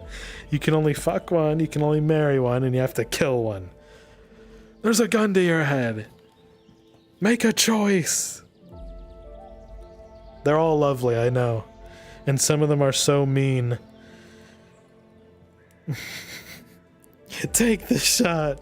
Take the shot. I don't want to do it. You really can't decide? Really? Is it that tough to decide? Let me think. Karlach, Shadowheart, Lae'zel. Ooh. Never played, but you always had the impression that the majority of the followers are nut jobs. No. Not since they had added the romance DLC. Kill Lae'zel, marry Shadowheart, fuck Karlach? Ooh. Well, according to the statistics, most people killed Lae'zel as they met her. Isn't that weird? They actually pushed her off the cliff, or like when you first meet her. I think people pushed her off or something. Or they let her die. That's so wild to me. My wife, I know. Fuck Shadowheart, marry Karlach, and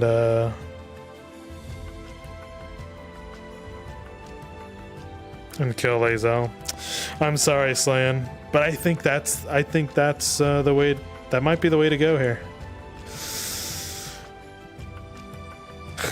Kill Shadowheart, Mary Lazel, fuck Carla. These are some interesting takes. I'll say that. My wife, but I loved her. This music is a bit intense, my guy. Let's chill out.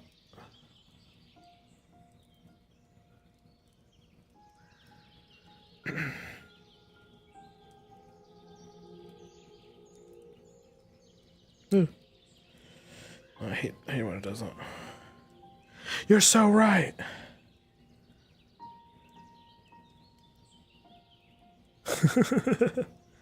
All right, chat. It's time.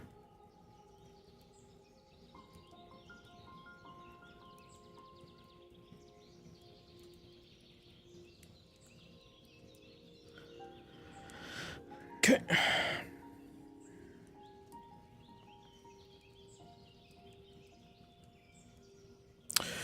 Moving on to some of my interests. For those that didn't know, yes, the Marcus Brooker has, for the past, month, been binging on all things entertainment. Games, TV shows, movies, anime, hobbies. These are the stuff that I like. I mean, this is just some of the things I myself like. I mean, honestly, this is no mad talking. This is the stuff I like. Kind of posted here. I just happen to be VTubing at the moment. Fallout New Vegas. Yes, it's true. I love the Fallout series. It is true. I can't get away from it. You want to play Town of Salem again? I want to have like a community night where we play Town of Salem. Maybe it could be fun. I've already done a playthrough, another playthrough of New Vegas. Oh man, I think I did a Grim Reaper run, obviously, where you just kill every single character on the world. Man, you start to lose yourself and dissociate when you start murdering everyone in that game, and now there's just no one in town. It gets a little lonely. Yeah, I like some of these shows. They're really good. Obviously, Redline I've seen like 10 times. Also, anything Anthony Starr is in. Banshee, The Boys. Listen, Darth. I need to finish Recreators, okay? You want me to put solo leveling on here? I'll do it. I'll put it right next to Avatar, The Last Airbender. Not that it deserves to be there. Trigun, it's a classic. Also, no one's heard of this one. Katana Gatari. It's a great show.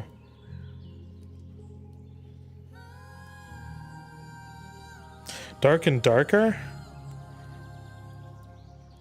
Saying, I'm gonna be honest, I don't think I know what that is. Do you want to watch it with me? Or do you want to play it? Oh, it's a video game. Oh, do you want to play it with me? It's back on Steam and it's free.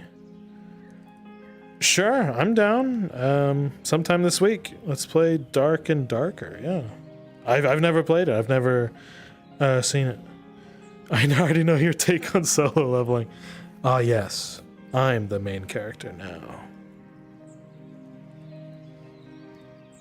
Yeah, sometime this week I do want to do Hades 2. I want to try it out. I want to do some RimWorld. There's DLC that just came out. Risk of Rain is always just a vibe. Pantheon? Rune, I did see it. I did watch it. If it's the one you told me about.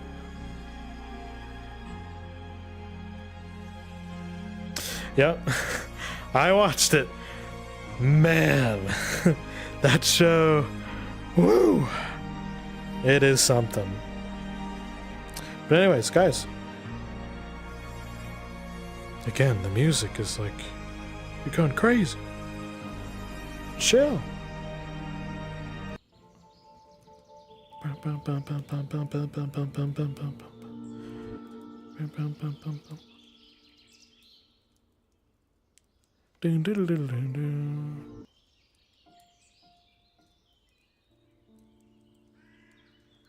Da, da, da. Helsing. I think I read Helsing a while ago. There's a lot of I read a lot of comics. No, not the organs.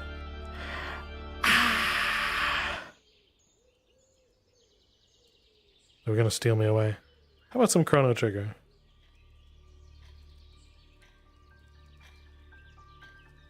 Chrono Trigger is also another one. Ba, ba.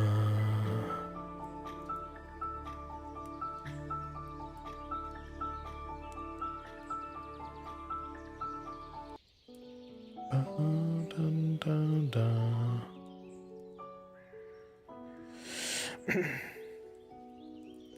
So Dungeon Meshi. Someone has already commented that my guy Marcus, like with his armor getup and when he has like clothes off, looks like Laos from the Dungeon show. You know, blonde hair, ripped, but he's got like a dad build, right? He's got a dad bod, but he's strong, but he's got a bit of a tum. It's true. This himbo has some heft to him, if you will. And people are like, that's just like Laos. And it's like, yeah, it's true. I love that show. I love the guys in there. Renan, no, stop. Pause. It's for the fan fiction. I already know it. Sips. Oh my god. Taking notes. Scribbling. Eyebrow raise. I'm already writing the fan fiction? Okay. Okay, honest. Oh god. Honest take. Who would you ship me with?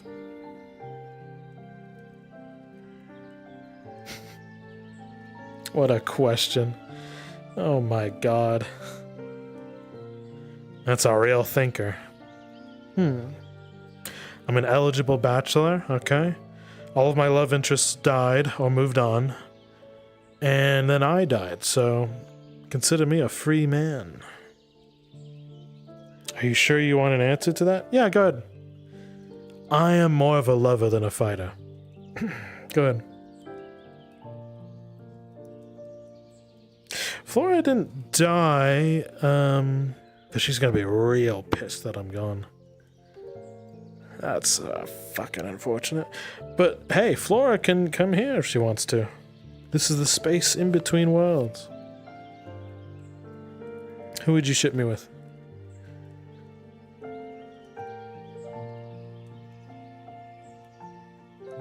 Cursed ships are also fine, I suppose.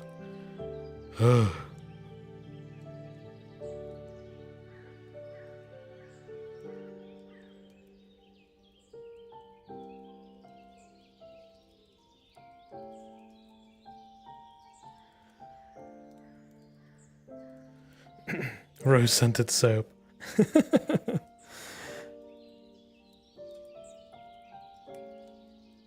Oh, Olive. Yeah, Olive. Absolutely. Olive was a treat. That elf from season 2? Which one? I nearly betted all of them. What a thing to say. Think, Marcus, think. Quit betting elves. It's not my fault they're so damn attractive, though. Morgan, that's the crazy axe, okay? Oh, God. Vestile? No, no. You're just gonna breed the elf out of them instead of killing. Oh, what a thing to say. Marcus, how are you gonna end the elven race? I know, I'm gonna fuck every single one of them until they have children that are more human. Oh my god. I'm not collecting elves like Pokemon. Stop! Oh, Nisk. No, this curse. No. She kept playing like the nerdy swamp girl. I love Silo, by the way. She does an amazing job with her characters. Yeah, what the fuck, exactly. Actual manga plot. I'm gonna make you all breed so you have humans for sons. They're gonna be beautiful sons. God damn it. This is already a fucking hentai plot in the making. We're not making a hentai. Stop! This is a wholesome endeavor. Ezreia could have made a great Ezreia.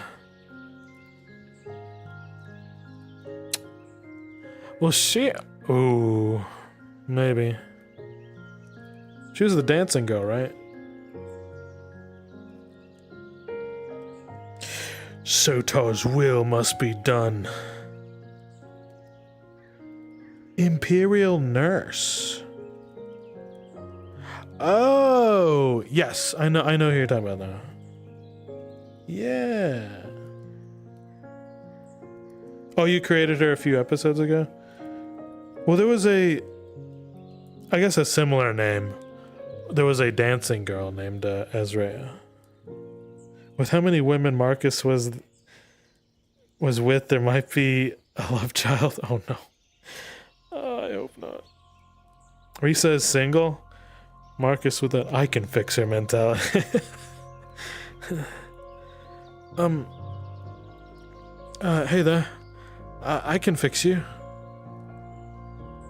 If you give me the chance. No. Ain't no way. Ain't no way. I made sure to check the NPC sheet. Well, I think she retired the character, by the way. So actually, Silo's dancer girl had a love child with Aegon, played by Vanehelm, and then she fled the country. So there's a child out there. Marcus, you're supposed to protect widows and orphans, not make them.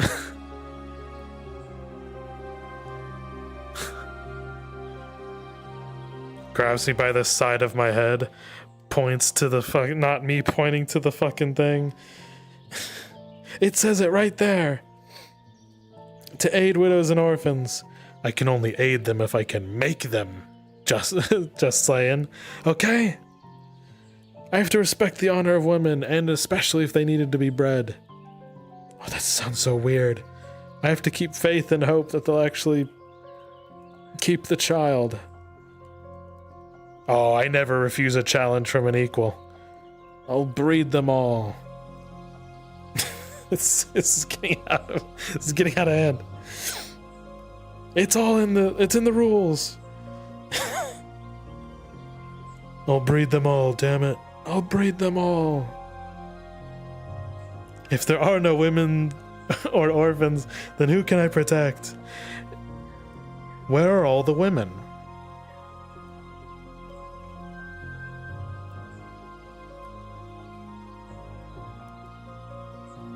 So much child support. That's it. You forced my hand. This is getting out of hand. And when things get out of hand, we raffle, baby. Alright, this time, no more soap. Soap is off the table. We're doing Steam gift cards. Because people love games. I'm tired of this, you hear me? I'm sick and tired. I need to keep people's minds off of this.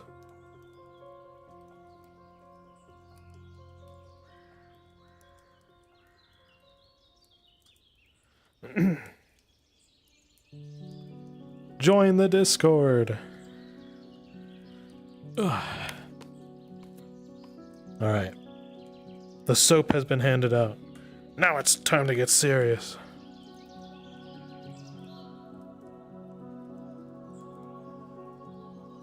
Five minutes on the timer.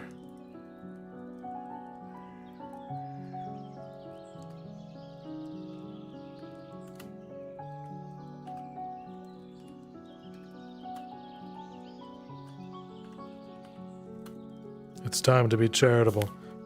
With Steam gift cards.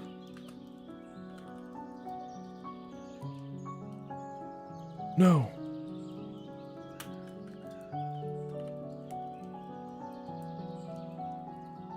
Alright, yeah. There we go. $50 Steam gift card. Let's go! Enough to buy you a cool game. And then we could play. Wow. Amazing.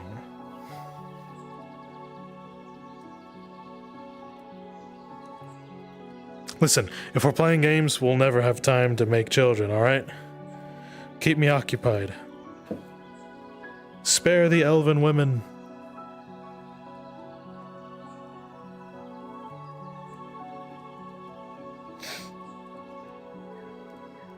Like Baldur's Gate 3. Yes! We get to marry Lae'zel. Pog. Could there possibly be a Discord command for chat? Yeah. I could see typing !Discord. I tried to make it so where, like, down below there's a direct link, but then, we'll see. Okay.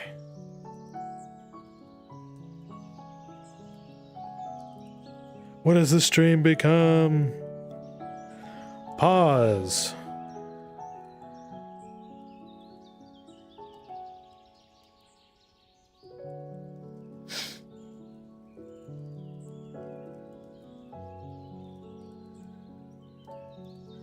These ads are killing me and my civility.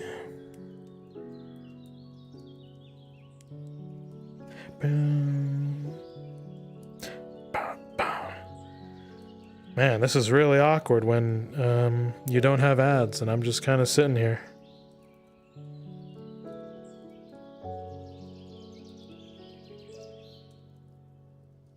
Stop. In the name of love. Breathe heavy. I'm back. Why did this stream go from eating people to eating soap to trying to breed the elven out of elves? There's a great point.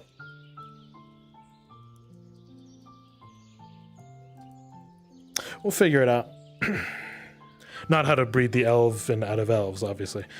But anyway, guys, what I want to do for a little project is something I like to call the living world. Now, the concept for a living world is where you have one story maker, such as myself, bring on a bunch of lovely people, such as yourselves, have you make characters, and have them inhabit the world of roleplay. Long-term storytelling, yes! I know that's not what you're talking about, but exactly. So, first things first, it is meant to be like an engagement system that's meant to be like, hey, you check out the stream, there will be goals for channel points that you can dump all of your points into, and that would unlock maybe a story point for something in the living world, okay? Or if you do donations, or if you do gifted subs, anything that helps the channel comes back to you, right? That's kind of what we got working here.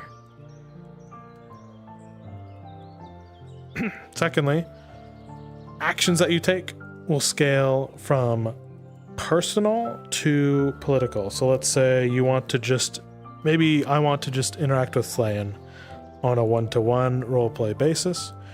We would either do like text or voice or VR RP, and that would be just something personal that we do.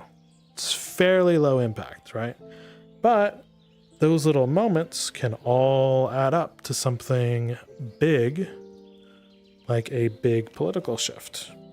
Okay, so I do plan on having an entire like world map with towns that you can inhabit. If you guys have heard of the game King of the Crown? King of the Castle? It was like a Twitch game where your chat could inhabit some of the characters that were there and you can make choices to try to win. This is kind of like that, but let's mix in something like Fallout sim settlements, right? But instead of just NPCs walking around, it's you guys. Yes, take notes. Write that down. Now, what I want is to build the Rose Order. War on the Horizon. Yes, exactly. I do want to have different parts of the Rose Order to which you guys can vote on people to be the leaders of those factions. And it is a meta game.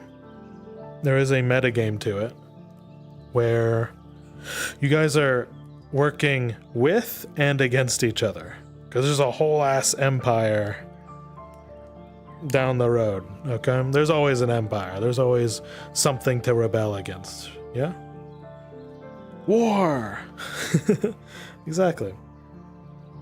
I'll have character sheets, I'll have templates that people can fill out, and if people want to make art, it's kind of like having stretch goals for lore and art for people to work towards. That's what I want to do.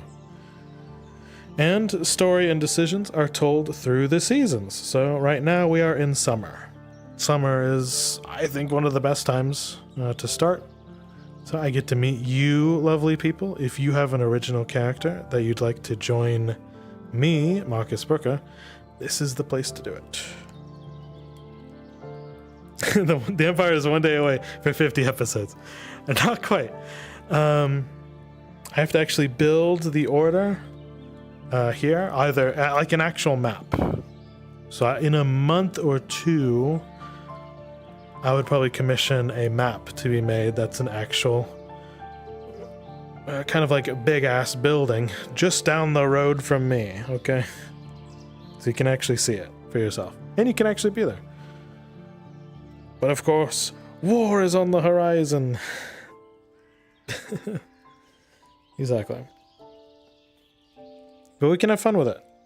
It's kind of like whatever you put in is what you get out.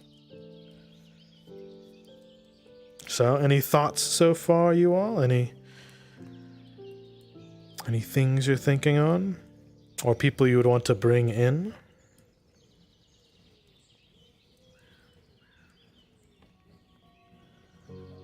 I want to meet lovely people. Marcus, that's a real thinker. Map is optimized enough. All on the same map. Nice. I'm not lagging here, right? I'm getting 40 frames. Yeah.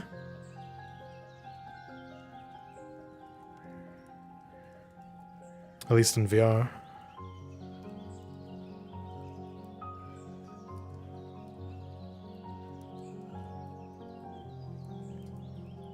Bringing in a character that leaves half-eaten bars of soap in between couch cushions.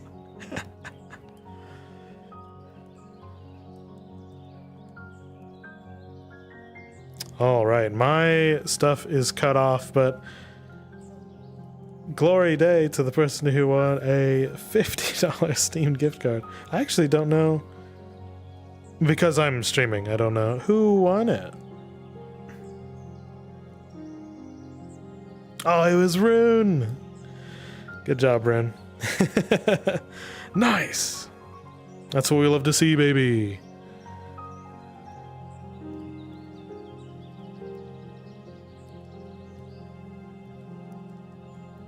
Is this primarily done in VRC, or will this setting play over? I do want it to be different. It's good that you're catching on. I do want it to be different platforms and games. I do want to run a tabletop that has your characters, right? And if people want to bring them into VRC, that is also an option. So it can be text RP over voice, so a tabletop, or in actual VR chat. I do want to eventually, because it's a living world, quote unquote, you could write lore for your character, right? And you can bring them in, and they could be doing stuff in the background. You know, this stream represents part of the story, but you can also add on to it as well. And that is the goal. So I'll have to see. I do want to add a legend keeper, which is a wiki, and that'll hold all the information about this little project of mine all in one place. So all you'd have to do is go to this wiki, and it'll have pages linked to everything that is necessary and an interactable map, etc., etc. And on that wiki, I can dish out lore whenever it becomes relevant. I could say, hey, you guys unlocked this piece of a mystery, and it's like, bam, I could just share that. Or people can make art, or people can make creative works like poetry or songs, all sorts of stuff. That is what I want to celebrate. Lore Pog! Yeah. So yeah, I will have, this is more of a teaser. I will let you guys know when I have more of an idea. And in a year from now, hopefully in a couple of months, I can give you guys a sneak peek at the Weird West roleplay I want to run. Which is called No Man's Land. I think that one would be quite swell. All of it sounds awesome. Nice. Means we got there. But speaking of lore, do you guys have any more comments about this? Or are we ready to move on to our last little bit of the night? I did write out, I kind of summarized my early moments from Fractured Thrones when I first started. Whoa! Writes it down. Tracking. Any more questions? Other than that, we can move on. Again, thank you guys for being here.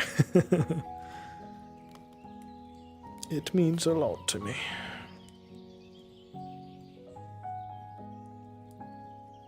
Alright. I need to get me some water that's not soupy swamp water. We're not cooking, people. No. No.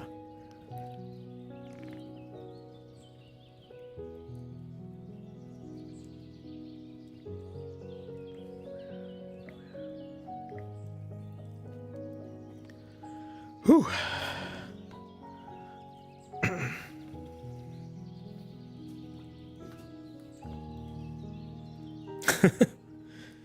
Why not? Slam, please. All right. Thank you all for coming to my TED Talk. But now, let us get cozy. Let me walk you on over. Where is a good little place to read us a story? You know?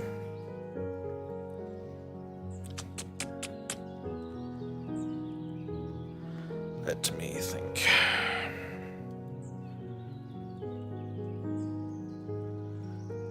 Alright, walk and talk.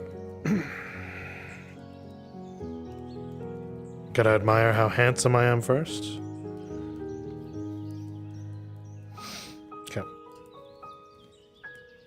A bedtime story? Well, it's actually the first part of kind of like a novel I wanted to write, yeah?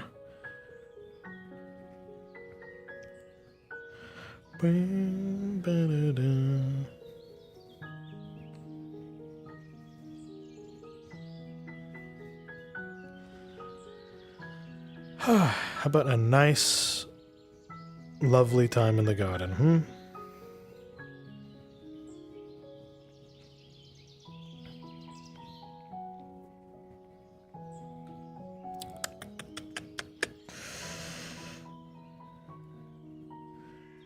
Let me see. Dun, dun, dun, dun, dun, dun.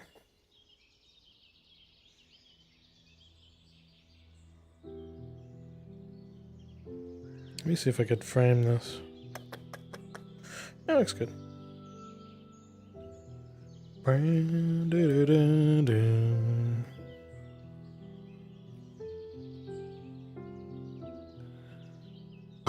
Ooh, excuse me. Where's my water? My water. Bless me? Thank you.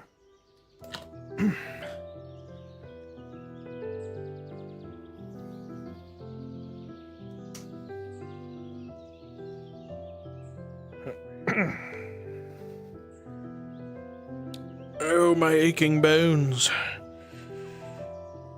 Wah. Ooh.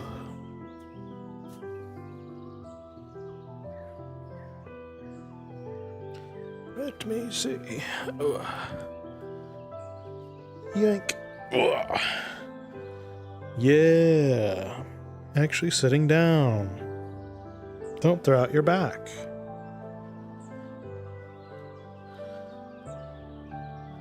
This is comfy. Why, yes, it's actually holding all of you as well.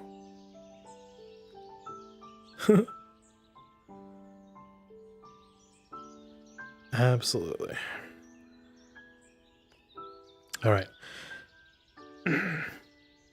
Now, POV, you're actually sitting down. It's story time. Are you ready? Just pretend there's a big old tome in my hand.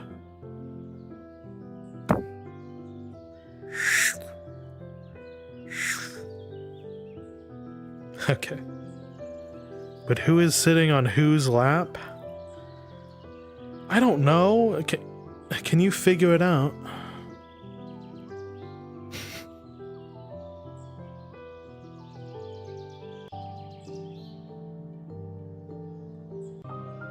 Let me see.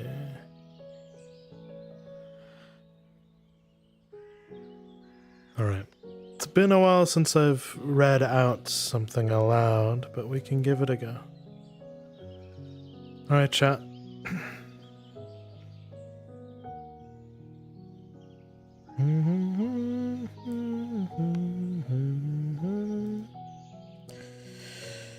Okay. Get out your popcorn. Get out your lovely snacks. Not human jerky. All right. Now this, my lovely chat, my rose suds. I have written out the first draft of chapter 1 of The Adventures of Sir Marcus Brooker. I hope you enjoy. This is a brisk summary of the first 20 episodes of me attending Fractured Thrones. Not an easy feat, by the way.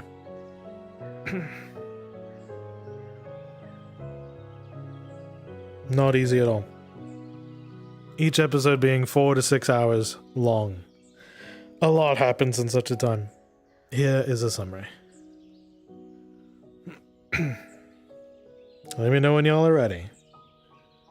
I'll give y'all a few minutes to cozy up, or for people to get in. Otherwise, I will be right here with you, okay? Actually, speaking of, You're holding out on the apples. You son of a bitch. No. Give me that. It's mine. Ugh. You are holding out. I found the apple stash. They're D20-sided. My 20-sided apples.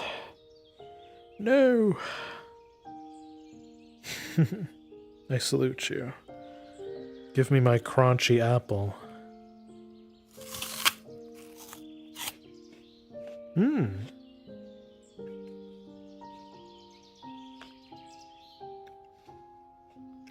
know, with a D20-sided apple, I think it's the side that you eat last that is your luck.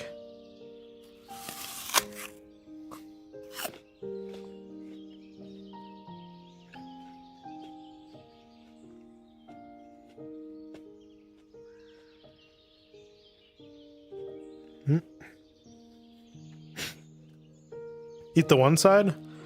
I found it.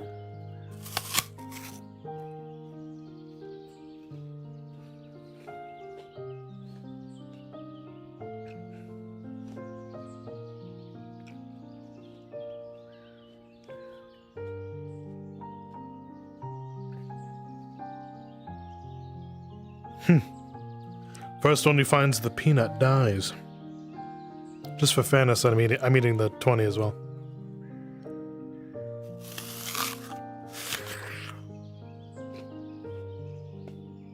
It's gotta go.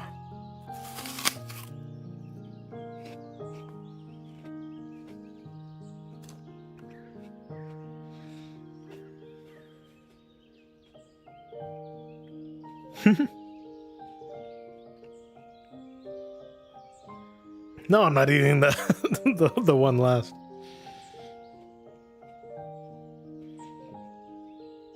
All right. I have crunched my apple. It is time.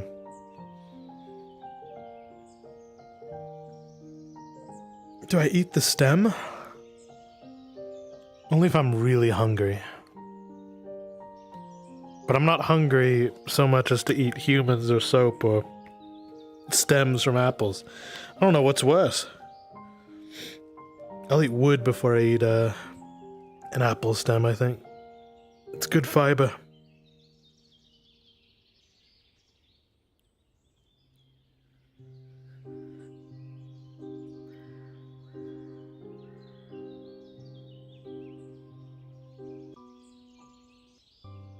Let me see.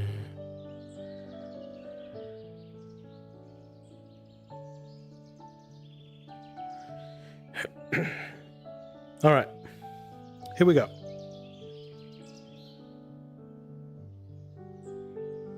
Let me open up my tome. Now that you're comfy, chat. And the worm and the core.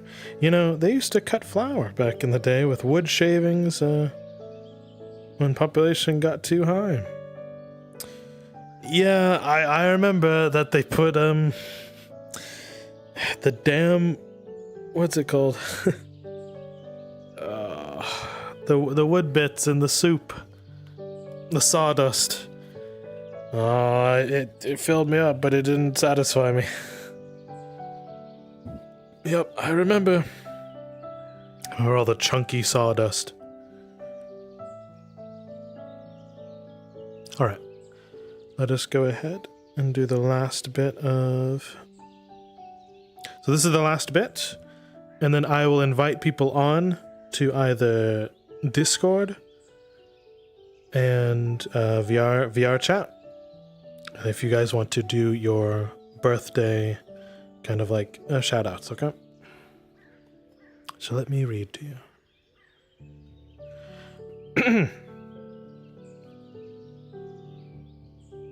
Chapter 1. The Man Who Smelled of Blood and Roses. My name is Marcus the Worthless. I'm a simple peasant who makes soap and cleans up messes wherever I go. This is what I told myself every day after I well, deserted everyone I both loved and hated. I left a comfortable and horrific life behind me in search of something more. So I trusted my instinct in following the sun, and I traveled west, with nothing but the clothes on my back and a soap bucket. I walked and rode wagons until I reached a place of great renown, and where I would ultimately find my worth. Castle Adwick. It held everything necessary for what you'd expect of a castle. A moat, standing army, hundreds of refugees living just outside the walls, and plenty of snakes disguised as people living on the inside. The cost to enter this amazing place was a simple toll of 15 copper, which is the same price of a decent meal. This meant all those poor souls outside didn't even have enough for food. I can't imagine what they had to do for survival. They did not eat each other. I had just enough to enter the castle. And the first place I'm pointed to work at is of the same horrendous purpose of where I left. The fighting pits. A place where warriors prove themselves in glorious hand-to-hand combat, run by a thuggish gang called the Brass Skulls. They meant you well so long as you pay their protection fee. Over the next few weeks, I would get to know this lovely group of thugs during the Great Descent. The regulars who attended made for some interesting company. Yersa, the northern mama bear, showed me how to become strong in both body and mind. Soma, the neurotic surgeon, taught me how to properly clean wounds and treat patients who were just in a fight, including Yersa, who I think almost punched my jaw off one time. It's tough to remember due to the head injury that followed. Within the first few days of living in the strange city, I did what any rational, anxious young lad would do and went looking for love in all the wrong places. The first girl I took out to dinner in one of my first nights was a gorgeous red-haired tavern girl named Quinn. Thanks to Christos, the Gradian chef, we enjoyed an exquisite grilled cheese sandwich and tomato bisque. And alongside that, a lot of ale. While the evening went well enough, there was something off about this emerald-eyed woman. I just couldn't place it, and she playfully fed me and encouraged me to order more drinks. I wrote it off as a part of a job. I suppose she got commission for making me order more, but she was someone to take a look out for. In the span of a week, I became an odd jobs laborer helping out the townsfolk. Tang, the warforged miner, needed delicate human hands to help gather ore and repair wooden support structures in the mine. Yersa needed an extra pair of shoulders to carry the massive tree logs across town. Her husband-to-be, Pascal, required nothing of the world except peace of mind. And yes, only the best food. When my help wasn't required, I made soap and sold it at a flimsy wooden table in the market square. Unscented bars went for 30 copper, while scented soaps were 40 copper. It kept me alive, so I churned out those bars until my arms curled. The other thing keeping me alive was my search for honest love. And that's when I met my then crazy girlfriend at the time, Princess Morgan Jessel. I'm sure the first sign I should have recognized was the fact that she considered herself a fey princess of the forest, or that she spoke to herself in the third person sometimes, for emphasis. I thought she was just imaginative and polite, maybe a little lonely, without her bandit brothers, Heg and Eli. She treated me well enough and didn't expect much out of me. I guess that's what happens when you go by the title of worthless. Now, why did I go by that title, you may ask? Well, when my parents called me by a certain name while growing up, I slowly started to accept worthlessness as part of my identity. I convinced myself that others would leave me alone and not invest too much in my life if I lacked self-value. It worked, to a degree, but it took a heavy mental toll keeping up with the act. I kept wondering what kind of deed would make me worthwhile to others, when I should have been asking myself at the time, what would make my life worth living? The difference is inward thinking instead of outward. I didn't know it then, but I had much more to offer this world than I believed, besides soap and kind gestures. My chance to outright prove myself came when the Iron Wolves Mercenary Company began hiring irregular peasantry to defend the besieged city of Ambershire. The empire I escaped from were advancing their way towards my newfound peaceful life like wildfire. So I felt it necessary to join the volunteer ranks and do my part to stall them. Yersa noticed me standing behind her listening to the liaison's speech about the job, and she gave me a piece of her mind. This is how she talked. Marcus, this is not how you will earn your name. You don't even have a weapon. You'll get killed out there, she said. This 8-foot-tall, overbearing woman from Hayloth gave me a topic to think about as I stood in line for an at-risk position in an active battlefront. A couple of thoughts forced their way into the surface. First, if I simply stood by and let these fellow simple peasants go to war without me, then I would have felt like I haven't done my part, like a coward. So I would have failed myself. Second, if I go with them to Ambershire, which is about northeast of Castle Adwick, then maybe, just maybe, I might overhear some news about my old best friend, who freed me from my old life. But then he turned into a terrorist. So it'd be a confrontational meeting. Third, I simply couldn't keep running away forever. So whether I lived or died during the encounter, well, at least I wouldn't be worthless. I was no stranger to combat or mass death. I was more worried about whether any of the Imperial soldiers would recognize me as a deserter, which is a crime they punish you for worse than death by burning you alive. So, there's that. I couldn't let anyone here or there know that, though, because they would forever look at me with disdain, even more so than the half-breeds in town. If anyone in that room knew that an ex-Imperial deserter stood beside them, I thought I would be slain before accomplishing anything that was worth mentioning. It took me 10 whole minutes to decide whether or not to sign the heavy-duty enlistment parchment. And by the time I made my choice, I had made it to the desk. I was already there. The liaison looked me up and down and told me I didn't amount to much in his eyes. Then he quickly apologized, saying he needed all the help he could get.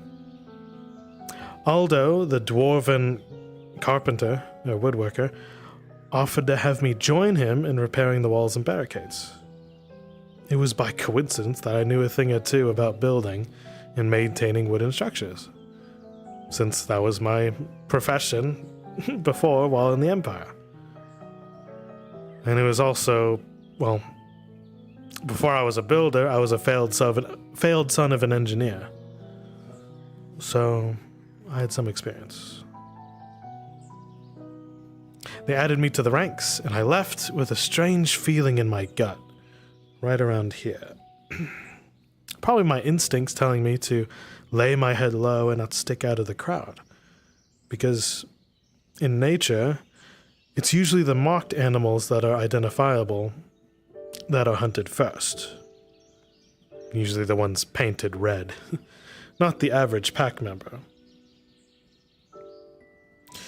Later that night, I sat in front of the city gates making small talk with some lovely folks holding manure-covered pitchforks. I think they were the Crawfords. As I notice, Brian, the reserved tavern keep, I'd only just gotten to meet him, he collapsed to the ground in front of me. And there were others like Christos mentioning he may not have taken his medication. And then he simply died right there on the cobblestone street in his friend's arms.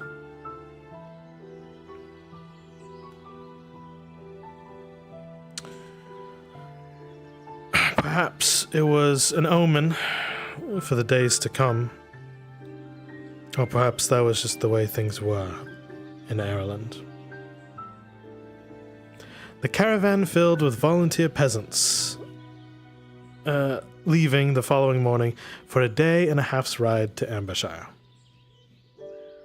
People scared for their lives and bandits littered the roads. Too many problems and not enough means to solve them. The city's portcullis raised to allow us entry. I noticed the people's faces were a wide spectrum between terrified and relieved to see reinforcements, no matter how ramshackled we appeared. Distrust spread through the streets as theft was still a common occurrence, so new faces meant new moving parts to be wary of.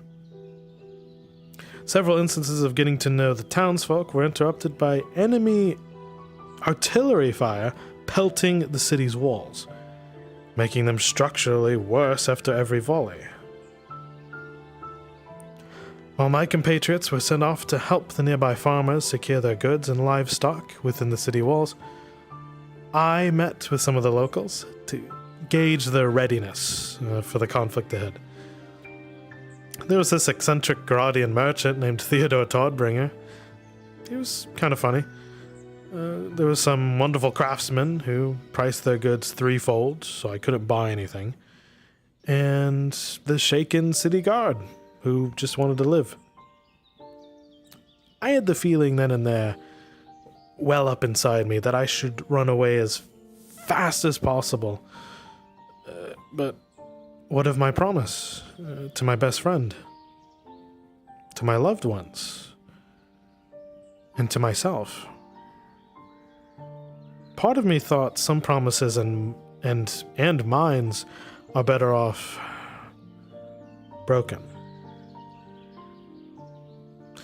But the other voice in my head, it cried out for some notion of justice for these destitute souls. My body acted before me, and it planted my feet in the ground to which I couldn't move. I didn't have a chance to run away. A part of me ached for conflict, which means I definitely skipped breakfast that day. As the Imperial forces drew near, with loud war horns sounding their approach, we all knew what was coming. And that is definitely not the music for it.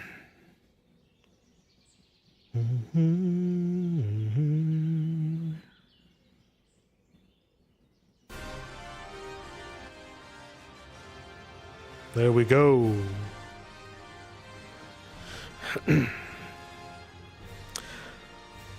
Ladders were raised to reach the blown-apart ramparts, and the peasants held the choke points.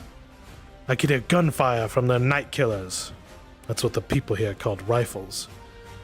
Their numbers far outmatched ours, as the wooden foundations started to sunder. Aldo and I tried our best to keep the pace with repairs, but it was like trying to stop a river from flowing down a channel into an ocean with flimsy wooden planks and shoddy nails. If the man who was just a blacksmith heard me say that, he'd tell me, "Not with that attitude." Just when I had hope, their siege towers unfolded over the walls as their numbers poured in, which meant I needed to act quickly. The city guard did their best, but they were no match for organized squads of halberdiers and crossbowmen led by silver knights. Silvers! One such group flanked the street I had been occupying, and my heart leapt from my chest in the worst moment. As guards and civilians were slain in front of me, I grabbed the nearest slab of lumber and I used it as a shield, an improvised club. Luckily, it was the toughest bundle of wood that I could get my hands on. Now, I didn't expect an odd-shaped pillar to carry me to victory, but it allowed me enough time to stall the enemy long enough until their own siege weapons fired upon our location. A trebuchet hurled a boulder into the building beside us, causing an entire section of the roof and wall careening down onto the squad itself. Now you can imagine like an avalanche coming down, resulting in many of them too injured to fight, including the commanding knight.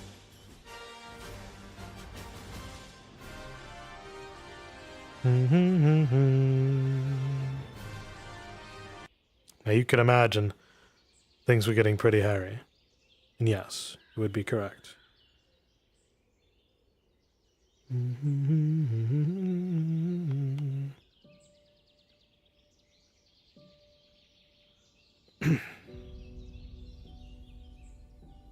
I approached him carefully as he raised hell, calling out for a medic. I dropped the log and stepped closer to try and help the man. It's good manners to treat the wounded, even if they are out to kill you and your friends. There's still a man under that armor. The silver yelled at me with a blood-curdling screech. Something undecipherable. But that was enough for me to salute him in perfect Imperial fashion, and replied with, "Sir!" It seemed my muscle memory was excited to show off what was drilled into me over years of military training to this dying night. Something I always wanted to become growing up. It was my dream. The man paused to process what just happened. Then he grew furious from knowing the answer. He could tell. I searched for something nearby to quiet him down, and the solution gleamed in the sunlight. An Imperial steel dagger. I tried to shake away the thoughts of taking the easy way out, because surely I could devise an outcome where we both walk away just fine. Because surely I could think of a way where we both live and we continue on with our lives.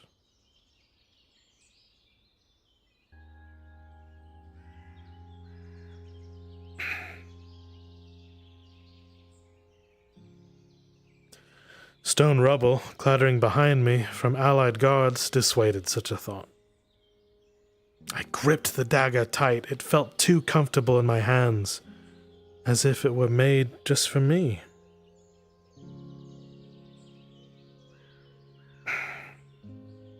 And I kept telling myself, it's a mercy kill. They would do far worse to him if he lived. It's a mercy kill. They would do far worse to him if he lived.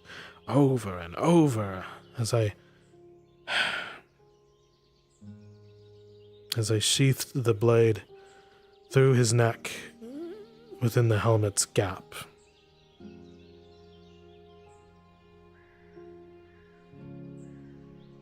The knight died by my hands, even though I didn't wish it. The two guardsmen circumstantially assumed I took on a whole squad of Imperials by myself and ended the fight as the victor. It was just me there, With my adrenaline pumping and a crazed expression on my face, I couldn't quite explain to them just how wrong they were. One of them asked me for my name. I simply replied, "I'm some worthless peasant." It's all I could manage as I palmed the dagger and dragged my feet past them. The other guardsman commented on the rose soap that I used, but I was too much of a wreck to make any conversation. Another wave of Imperial soldiers arrived at the scene, and they asked the guardsman who felled this group of theirs, who killed them. Surely it wasn't them, their blades were clean. The two men looked at each other and smirked as they jokingly yelled back, "You must not have heard. It was the man who smelled of blood and roses."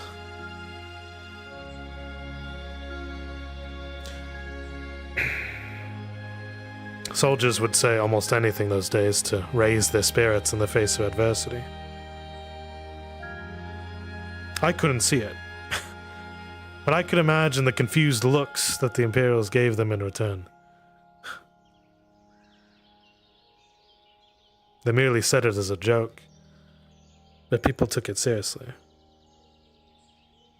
The rest of the battle was a bloodied haze. I came back to when I saw tents filled with the injured, burned just outside our last holding point. The battle was over, but not the one in my heart. Our journey back home was a quiet endeavor, and me trying to silence the thoughts in my own head. The Iron Wolves lobby filled with the bruised and battered irregulars, and each of us were given 5 silver coins for the trouble.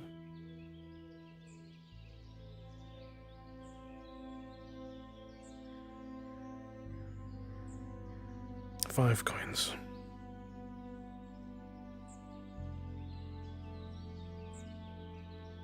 I know I needed the money, but it wasn't the point.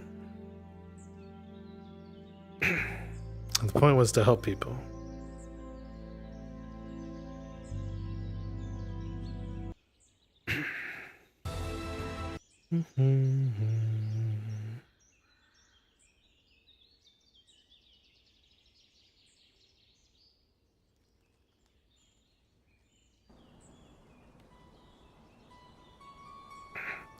Life slowed down real quick in the week that followed. I forced myself to eat my 3 meals a day. I celebrated with friends in the evening, and I learned how to treat wounds properly from Soma. Morgan took interest in me as she figured out I was from the East.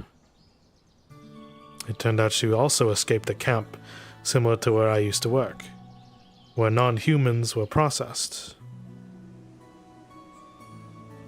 The real challenge came for me when the cloak she always draped over her head flew back as I stumbled into her in the forest while we were practicing combat. Her beautiful features were framed by long, pointed ears and a pale complexion.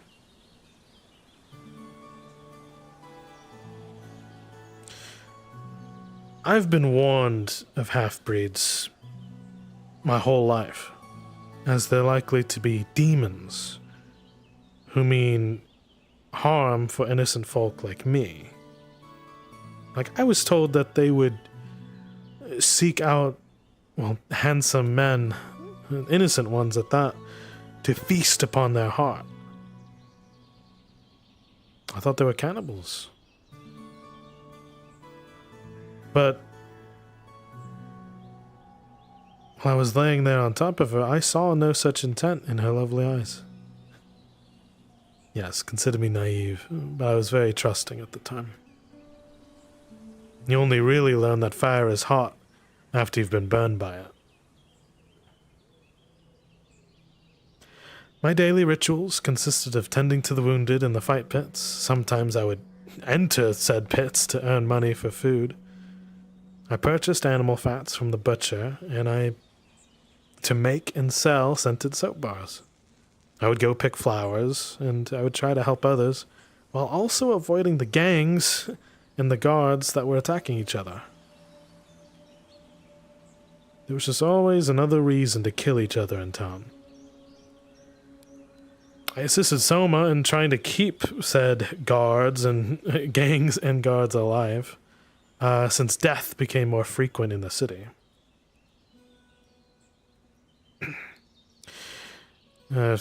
Tang and I, the Warforged miner that I was helping, we fought off rats the size of men down in the caves, if you could believe that.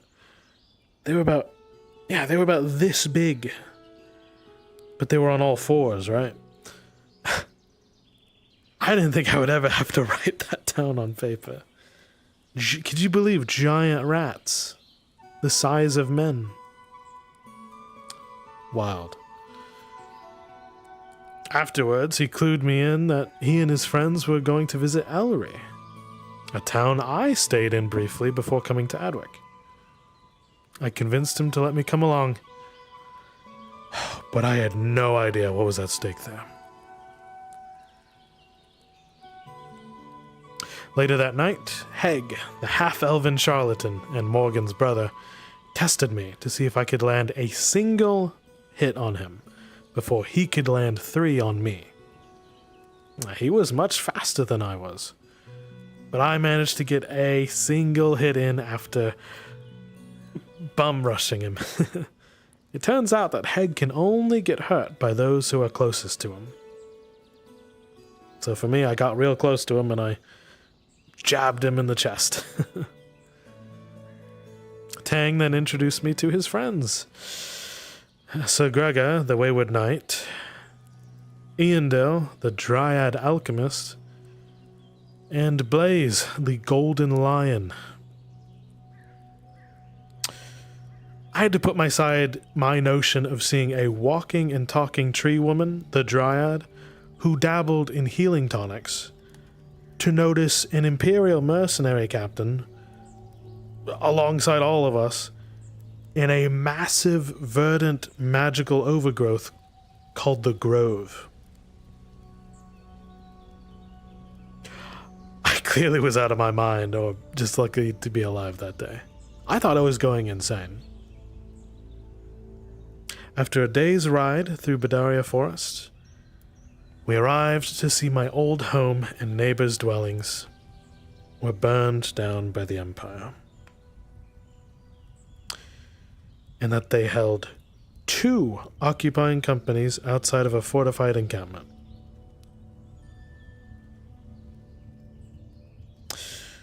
Seeing my old town burned, razed to the ground, that was tough, I have to admit.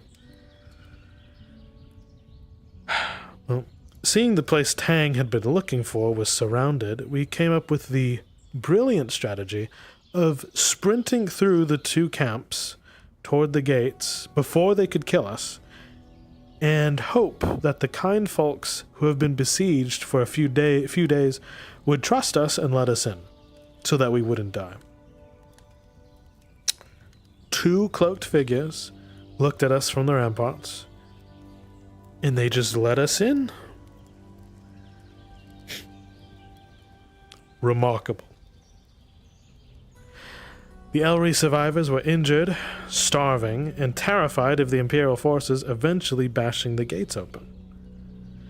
Captain Amelia, one of my friends, someone my friends knew from the destroyed town of Ledford, never been there, never heard of it, appraised us of the situation at hand. The Red Lady, a higher up of the green-cloaked rebels who fought against this empire, took notice that I was quite fond of Morgan and her daughter, Wolvire, the traveling merchant. After assisting the survivors with gathering supplies and tending to their wounds, we heard war horns blare out from just outside the walls. Of course. If it's not one thing, it's something, right?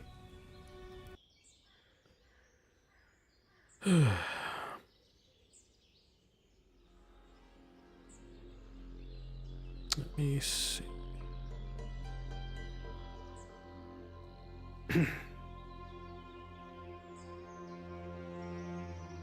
The Imperials noticed a dryad standing with us as their commander, Elector Count Ducloff, demanded us to surrender this dryad to them in order for the rest of us to live. It was fairly simple. Just give up the dryad and you'll live. It was a brutal choice. They held the same numbers as that of the Siege of Ambershire, but we had far less combatants and supplies on our side, meaning it was practically a death sentence if we stood our ground. The leader of these green-cloaked rebels spoke his answer by chucking a firebomb at the enemy encampment below. Suffice to say, they were not pleased as negotiations failed.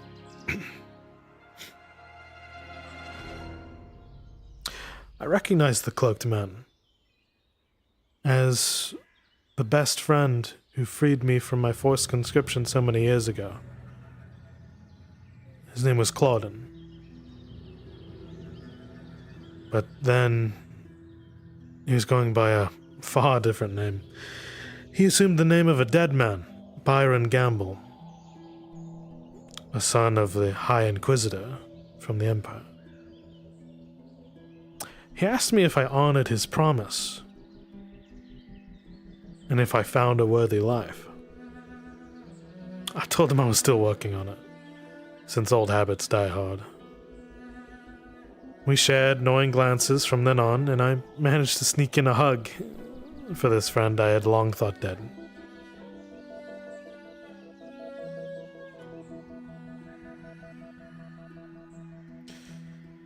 And, of course,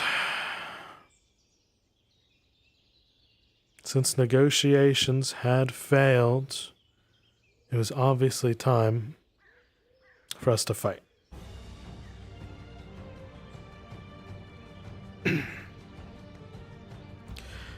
I picked up a crossbow, bundles of bolts, and a stash of medical supplies from the armory, draped that around my shoulder, and I went to work earning my name. The initial skirmish lasted for an hour as we tried to stall their advance. But again, just like before, there were just too many of them. Hundreds. We're talking hundreds of soldiers in a company, and we only had about maybe 15 combatants. 15 against maybe 200? What, we each have to take on 8 just to make it worth it? That's a bit tough. But then again, they pushed us towards the inner barracks. Like, literally pushed us. There were just so many of them.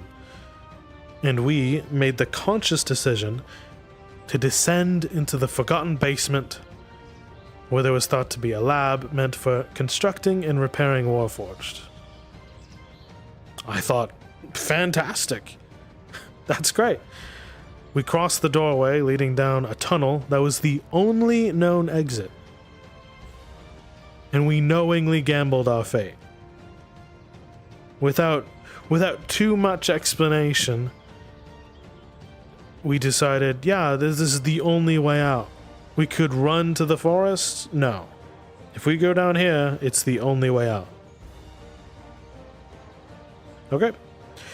With the Imperial forces hot on our heels, our party delved into the subterranean levels in search of some weapon we could use against them. We encountered rusted, hostile machines of war resembling Tang, more Warforged, so we hid and engaged in brutal combat with these machines as the Empire was catching up with us. Each locked door was only a couple minutes bought for time. While we descended a spiral staircase, A warforged with saw blades for hands quickly spun around like a blender. I risked myself by using my halberd to maneuver said warforged towards the Imperials. But I was careless. And I felt these blades rip my chest open as blood gushed out like a fountain with a fatal wound.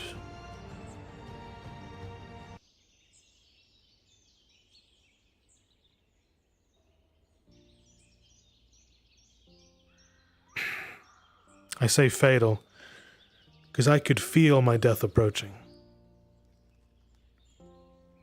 Rojahin, the Gradian noble outcast, carried me down the stairs to the base and set me down against a ruined wall.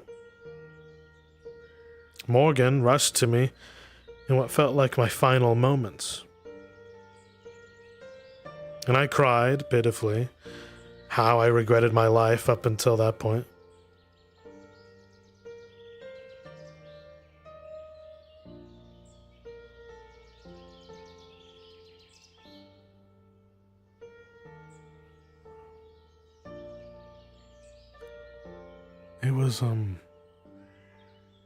It was Ben.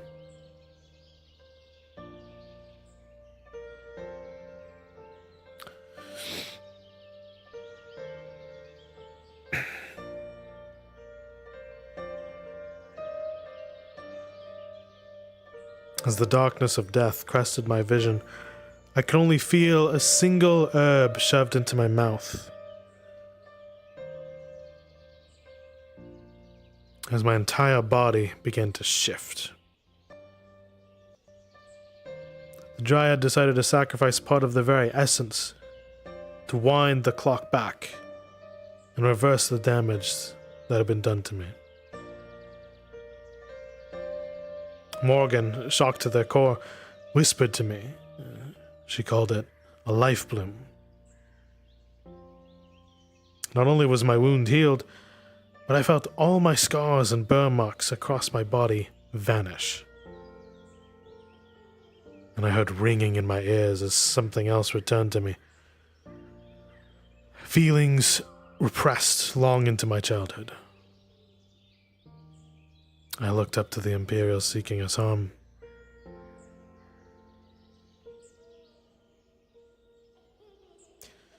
In my vision went red, as I only could feel anger, hate, and an ever-burning rage. My body sought to change the world around me, so without thinking, I grabbed my halberd and I jammed it straight through a poor soldier's head.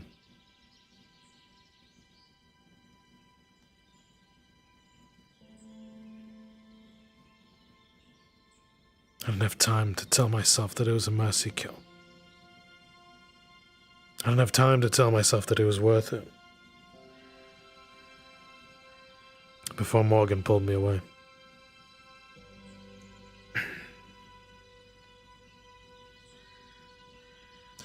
We continued to move down the corridors and finally reached our destination. A lab filled with warforged, and an insane engineer who commanded them.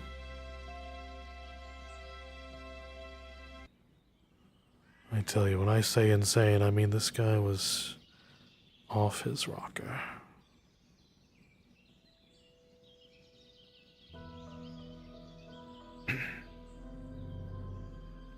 Our group was able to get the Warforged working again. And they set them to work against the Imperials. Although I myself tried to keep my composure and thought on my new lease on life. The Warforged cleaved through the enemy ranks all the way back up to the surface. I could hear each of their screams cry out, along with sparking metal screeching against steel.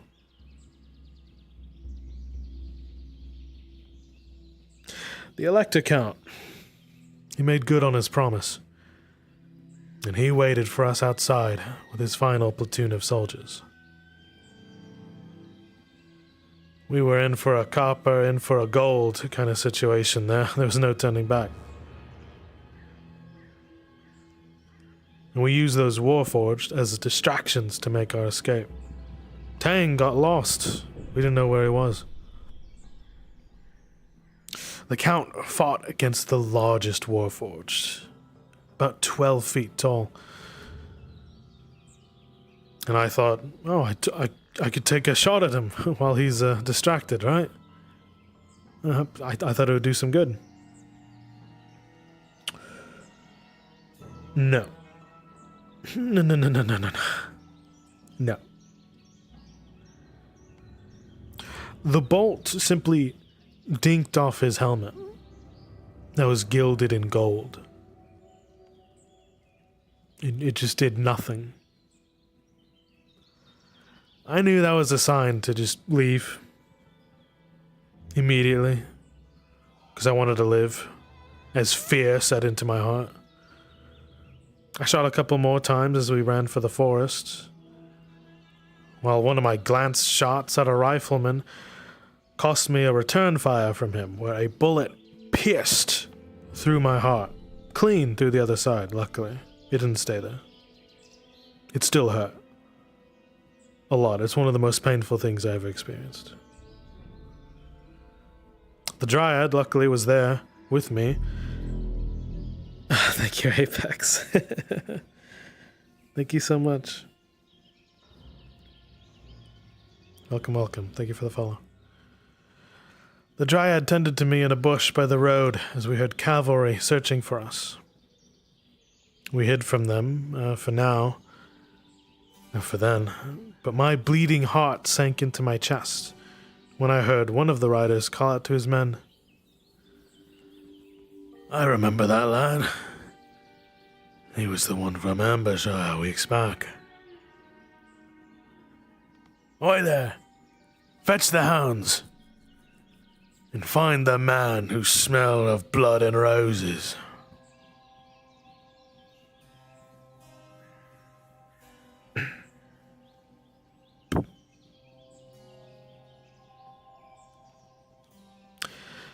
So, that is chapter 1 of my cute little story.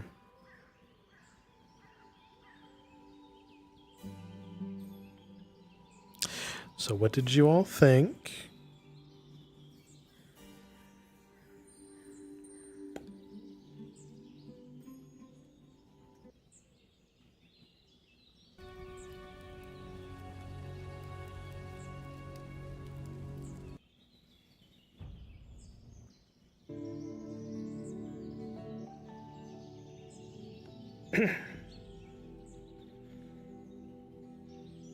You did tell me you'd come, Apex. Good to see you. All right, chat. Cozy ASMR storytelling is over. POV, you're sitting with me in my lovely estate. And I told you, Apex, Monday night, I'm going to be doing, well, hopefully, the Ranger tryouts for Aether. But until then, this is my lovely little debut.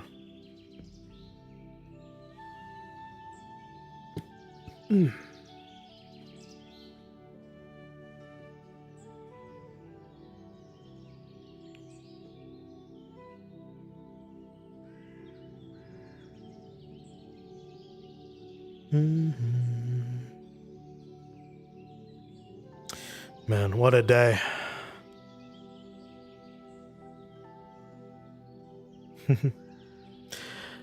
I pretty much got to do most of what I needed. So, here's what we will do. Chat. This is towards the end of our little debut. If you wish to send in a birthday call-in, if you wish to call in and voice something to me, go ahead and in the Discord, join the waiting room chat.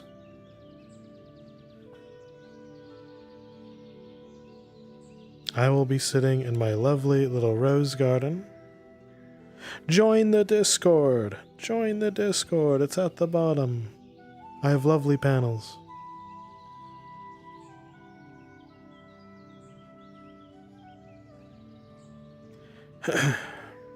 Okay.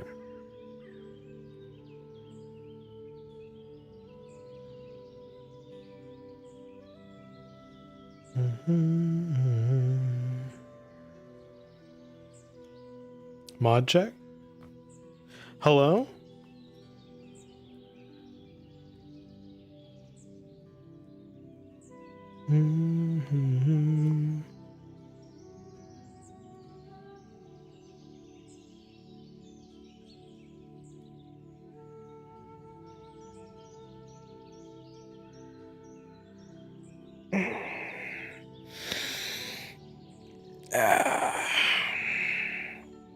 God, I love this place. I love these people.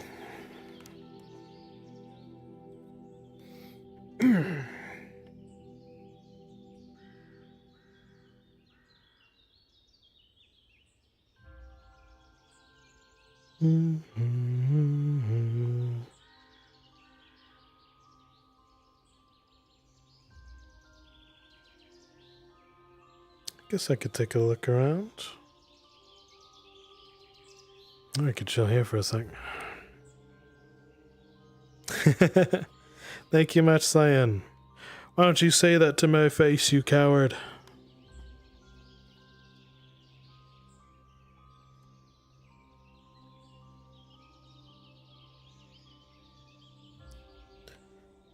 Listen. In 10 minutes, I will open up this place to my lovely friends. Absolutely join me, either in desktop or VR, whichever you prefer. I want to see you all. Still pulled away in a meeting. All right. You knock on the door. Hello. Hello.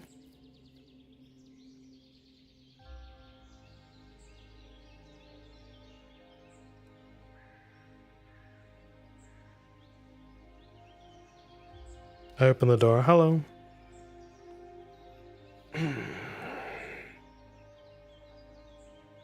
Tell the people in the meeting that they all need to come over to my debut. I'm sure they'll understand.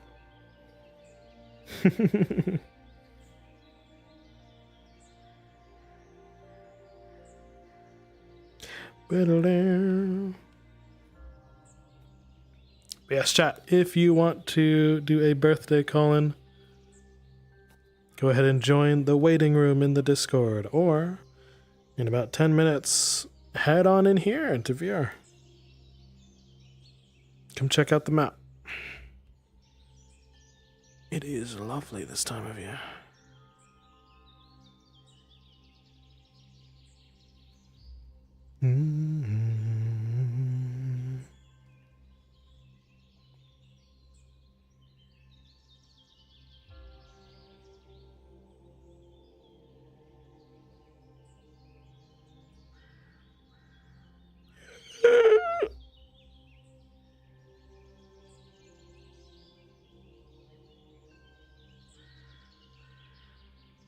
Darth. You son of a bitch. Welcome.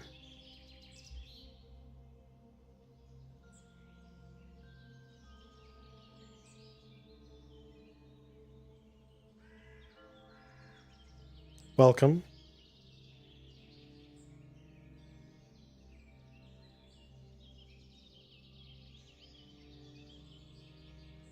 Let me see, actually.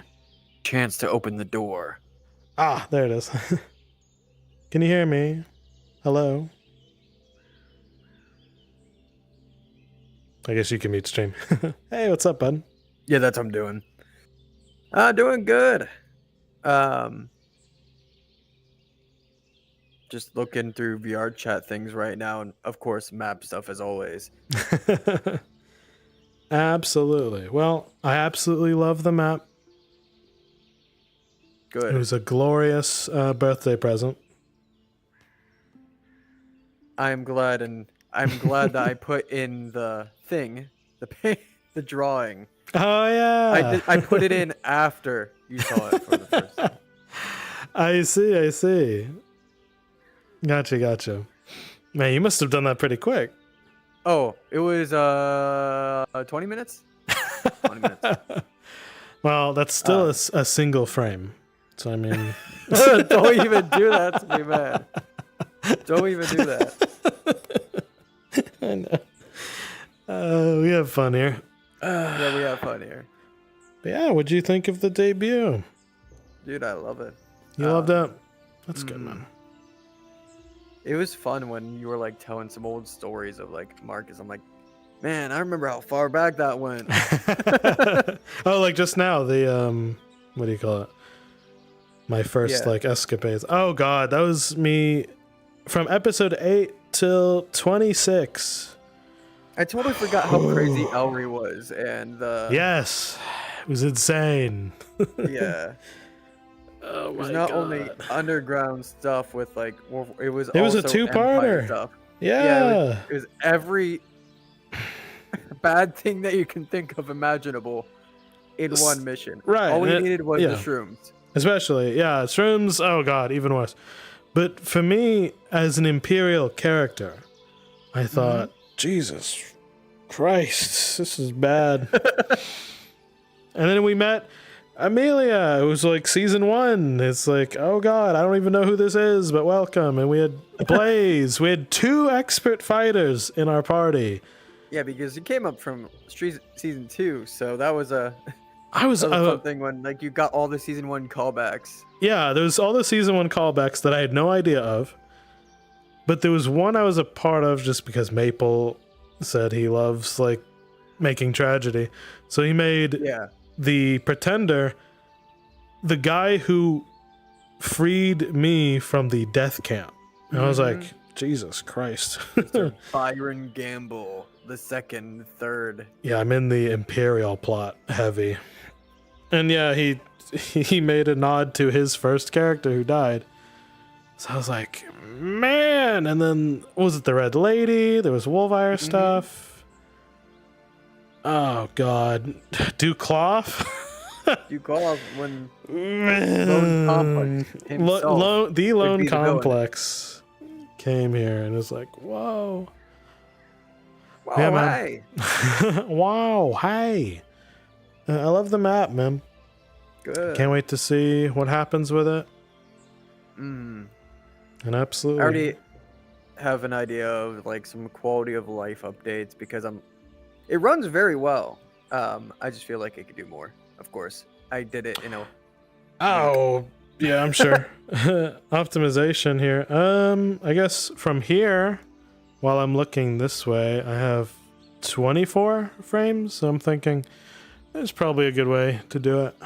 Oh, there is. Mm-hmm. God, about half the trees are unoptimized. Half of them are. So it's like I need to get that other half to work. I just need more trees.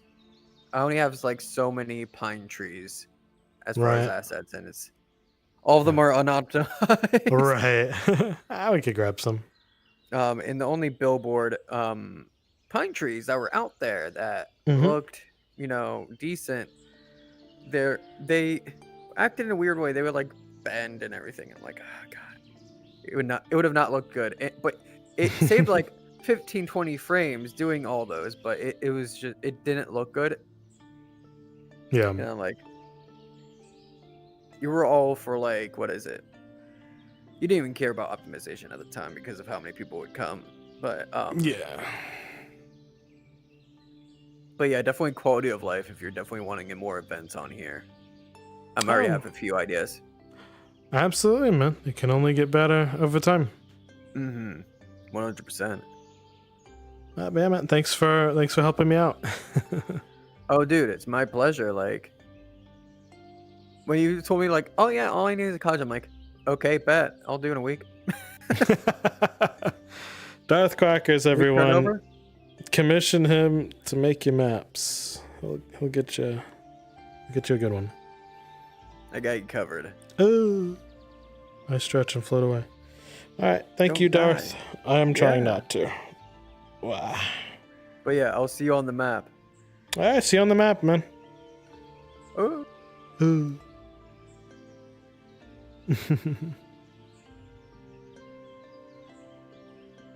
But yes. Chat, this is pretty much our 4 hours. We have done the debut, the debut. We have done the thing. So, within this coming week, I will be putting out more stuff, more content, more things, and we will see just how far this story can take us.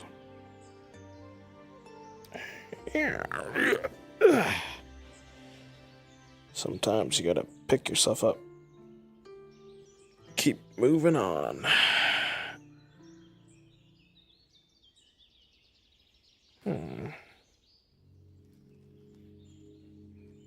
All right.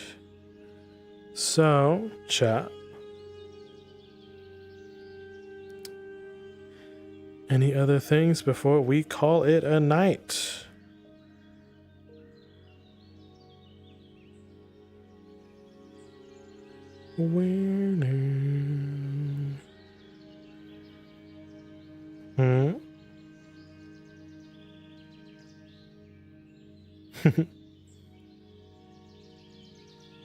Hey, you guys are pretty turd. Ronka, hey! Happy birthday! I'm so glad you made it, okay? Thanks for stopping by. If you wanted to come by in VRC, yes, I am doing well. Chat, feel free to request on me in VRC to come celebrate, check out the map, and we'll share a drink and we'll call it a night. Yeah, but I'm also a knight. Oh gosh. You've been a bit sick? Yeah. Absolutely. Big hugs to you, Ronka. You made it just in time.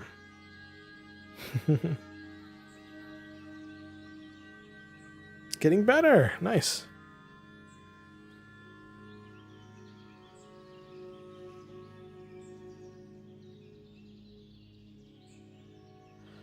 Whew.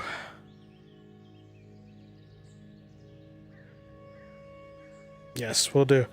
All right, chat, everyone, invite off me, and also have a good night. I will see you next time. Bye. Bye, bye, bye, bye, bye. Bye. Next time you'll see me is Monday for Aether Chronicles. Good night.